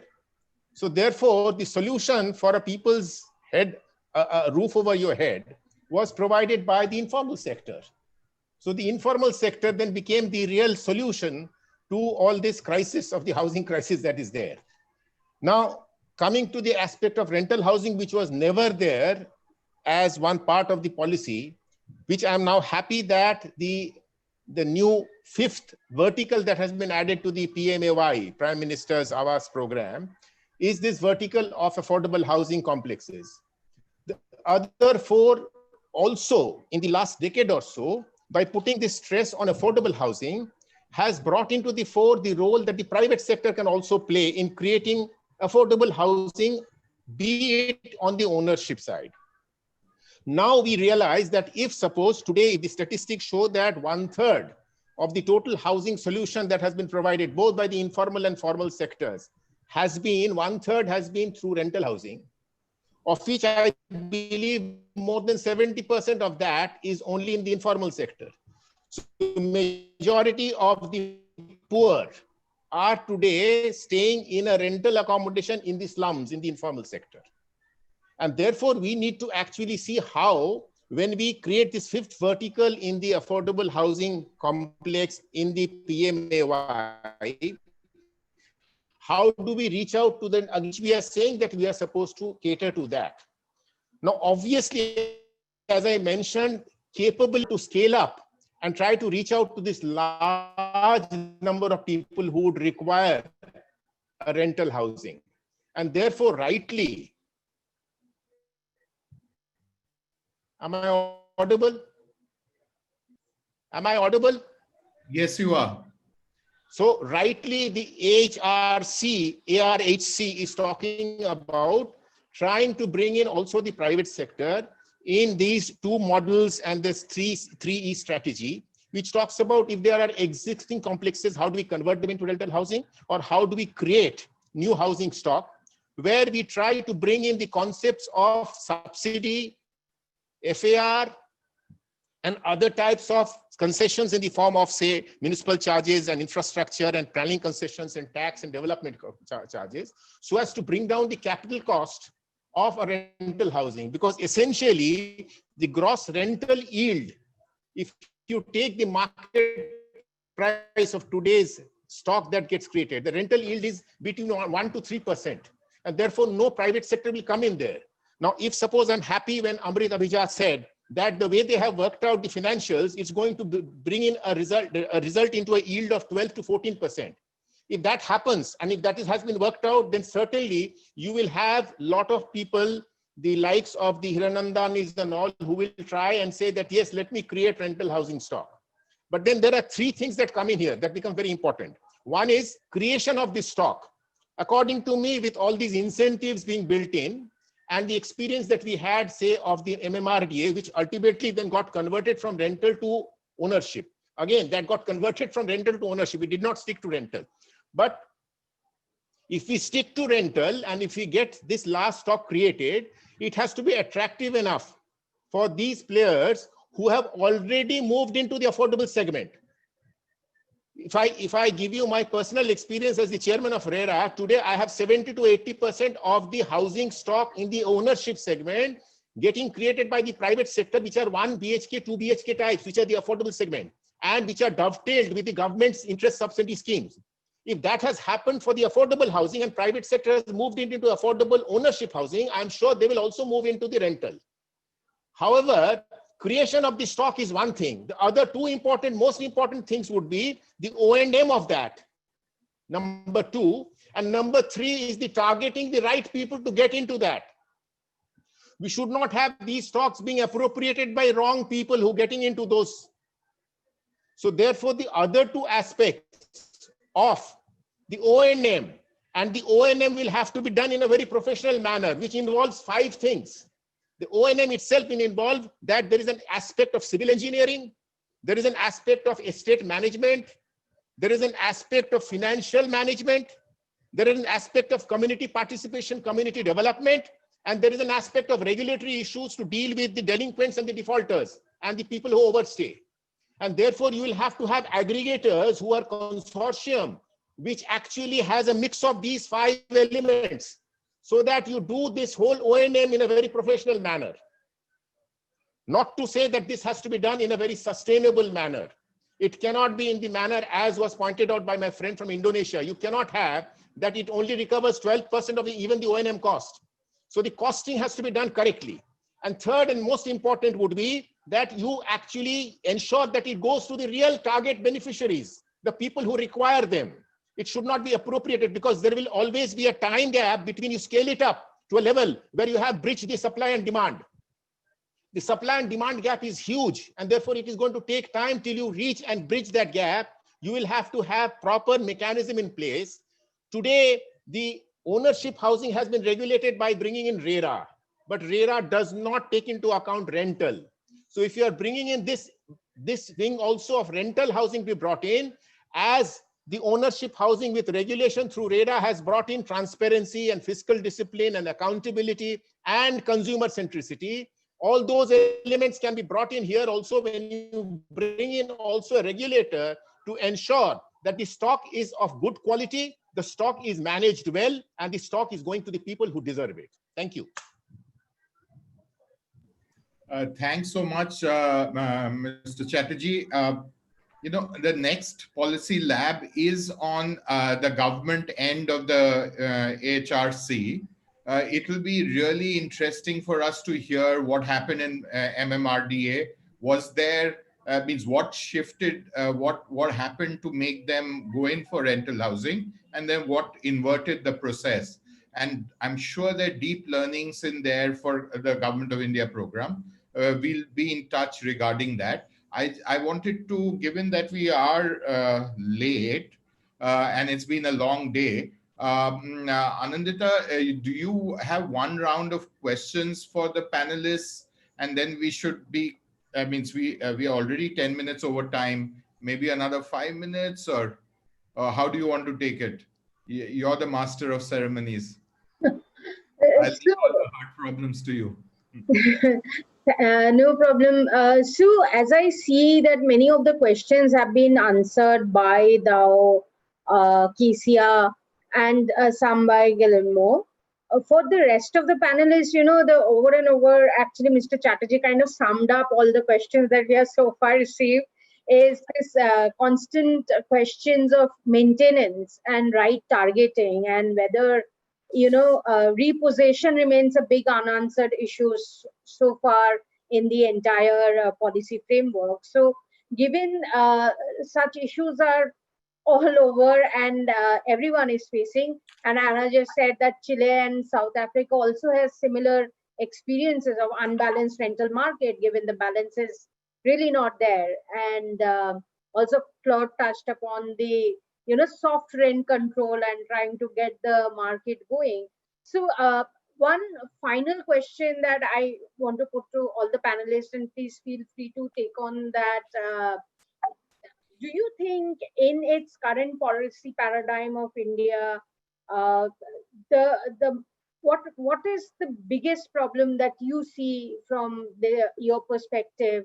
Is it like the number one on top on the policy paradigm that we should be dealing with? Do you think operation and maintenance is something that is completely getting missed out, or it is the targeting that's not adequately, kind of dealt with in its current formulation? And I'm not touching upon the land, the peripheralization. We'll do it in the next round, as Mr. Chatterjee concluded that in the official government housing models, the peripheralization is a big issue, and they're mostly away from there are questions in the question box as well, that where these houses are. So I'll just go take the opportunity to go one round across all the panelists. Shilpa, you want to come in first? Yeah, thanks, Anandita. My short answer on that will be, I think it's supply of, housing which meets certain conditions. I think that's really the big policy issue and practical problem in front of us. Because I think currently informal housing and no real bar in terms of what that means in terms of quality of living, I think that's the problem. Thanks, yeah. Shilpa. Chandan? Yeah, so I think I saw some questions and rightly raised by Mukta, my colleague, about the whole stock and the debate of the circular migrants. See, we are conducting a study now, Mukta and all of us together as part of the Working People's Charter, and using our network of trade unions, CBOs in 15 states. And we're actually trying to understand what is the status of existing housing stock and the lacunas, that why these are vacant. And we're also trying to understand that if those stock will be available for the working poor or the working class in the cities, then will that be affordable? I mean, thinking about the home-based workers, domestic workers, daily wage workers, the people who build the city. For me, I want to call them city makers who really build the economy of the cities. Will that be affordable for those kind of city makers and, the working class people? And then we'll be also coming up proposing something that this is a kind of housing and the section which we need it and create it more if it is not available. But put it in the perspective, I would like to raise a one point. I think as far as the perspective is concerned, we have, we went wrong in something. And I think the COVID created such a great opportunity to bring back this debate on the center of the policy table. So I feel that the emphasis on the ownership and the ownership-based housing in a market solution, which is not just the defeating in the long run, it is also not the universal need. That's the point number one. It is not a priority for the new migrants and those who work in sectors like construction, who need to keep moving, mass scale rental housing initiated for or built with the cooperation of state and the para-state bodies are extremely important. And there are hardly any schemes to address just now. Some states like Kerala, I just talked about it, etc. So these are solutions. We need to see the alternative. The second point, the rental solutions have been an anathema as far as the real estate big business is concerned. Dr. Banerjee already raised about it. The myth that it is better to pay the EMI than the rent has always been peddled by the industry to make sure that the housing market stayed as profitable. We need to break this myth. It also ignores the option of the rental housing. So the crisis in the real estate sector with huge numbers of vacant housing shows that the skewed priorities of the sector as well as the government have to change. Ownership as core of housing solutions favor the market, and privatization as solutions where alternatives have to focus instead on the public housing and social housing scheme. And the last point I would like to raise, that in the COVID, what is the working class demand? That the policymakers cannot ignore the importance of decent housing anymore. That's kind of cemented. That debate is well built. The health hazard posed by the overcrowded living spaces, lack of proper sanitation, space, ventilation across informal settlements and tenements in the big cities speaks clearly of the need of urgent and radical measures. And it is clear that the people are forced to live that the way their cities refuse to provide, kind of decent living to people who power the Indian economy. So just to conclude on, I'm trying to say that whatever the government is announcing, whatever the government is bringing the new policies, we need to also see that how informal settlements also need to be upscaled and make it like a more dignified. And of course, we talk about the circular migrants, people who are the seasonal migrants. These are big numbers, huge numbers. But at the same time, also the existing migrants, in the informal settlement need to be also taken care of that. So we look forward to have this dialogue and more constantly. Thank you. Thanks, Chandan. Thank you for summing that up. Claude?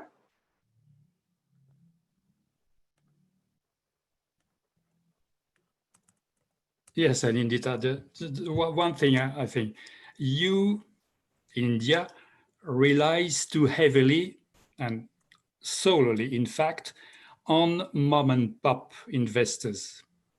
Small-scale individuals with all the problem of management, economy of scale, etc. The countries where the rental market works well, they have institutional investors, Germany, Switzerland, but forget about this model. But I think that mom and pop, they are happy to rent to young people who look like their children. Same religion, same region, same class, etc., etc. So this leaves on the side many people, in particular among the migrant workers. What is missing, and this is very difficult to create from scratch, is a sector led by registered social landlords, to take the British expression. I didn't say public housing because public housing has many drawbacks, as we could see from the Indonesian model, but something built not with a central state, but based on municipal actions with local employers, NGOs, etc. I mean, all these people could be involved in this kind of companies. This is not easy to build from scratch, and beside that, you require obviously investment money from the government, because these people work on a non-profit basis, yes, but this is not enough. You need to subsidize the supply and perhaps the demand if you choose the Chilean model. But in fact, you will see that you need to subsidize both. Thank you. Yes, thank you, Claude. Mr. Chatterjee, final words. As Claude was saying, that it's mostly mom and pop supplied rental housing, and India lacks a structured rental housing suppliers, non-profit entities, institutional entities. Do you think the concessionaire model that the government of India is proposing is a step towards that, or we don't yet realize that that's something? Basically, if you're talking about the policy module that the government of India has proposed to us, I get a feeling there that if I go back to the 3 points I mentioned, the stock, the management of that stock, and targeting the right people that they get into that. Out of these three, the stock will get generated because you have talked about model 1 where existing stock will be converted. Whether that will be affordable or not is question. Chandan's question is right. However, if you try to say that the rentals will be based on the land cost plus the tenement and the O&M cost, it is not affordable. You will have to work out a solution where the rentals have actually got into a stock where through cross subsidy, the land cost and even maybe the construction cost has been subsidized, which has been done through the FAR model. So the policy is talking about that. So therefore, I have a feeling that you will get large complexes. If you make it attractive enough for people to come up and create those stocks, you will have to ensure that it goes to the right people. Now that will have to be done. According to me, it's a challenge that has not been thought thoroughly. It should not, if you don't do it, then again, it will go to wrong people and the people will continue to stay in slums and then slug it out on the roads. And number 2 would be, as I mentioned, that the quality and the upkeep of those cannot be substandard. You will have to maintain them properly. And that you have to put in place proper sort of consortium, which will be very professionally trying to keep the housing stock in a proper manner. That, according to is a challenge which has not been attended to. And one last point, even in the affordable housing ownership module of the slum redevelopment, we never talked about that in a slum, it's not that every occupant there is staying as an owner. In that slum also, in its mezzanine floor, there are people who are staying on rentals. And actually, when a slum redevelopment takes place, they get displaced. Because against one structure, you give one rehabilitated tenement, and there are 2 families staying in that. Doesn't know where to go. He looks for another slum. Therefore, even in slum redevelopment, while you create ownership housing free of cost, you must create a component of rental there also. That has to be incorporated also in the policy. Thank you. Yeah. Perfect. Mr. Chatterjee, this is lab 4. So following you through this process. Yes. Thank you so much for being here, and a lovely panel, and very emotional, charged up, and very informative. Thank you so much. We will follow this up with the second lab. As I told you, it will be on government funded rental housing models and what has worked and what has not worked. So we'll reach out to many of you in various capacities who are attending this session and who were participants in this discussion. So thank you, and we really look forward to have you again in the discussion room, and thank you for the lovely discussion. Thank you. Thank you. Thank you too. Look forward to the next lab. Thank you. Yes, thank you. Many thanks for the invitation. Thank you. See you Thank at the you. next meeting. Take care. Thanks. Thank you so much.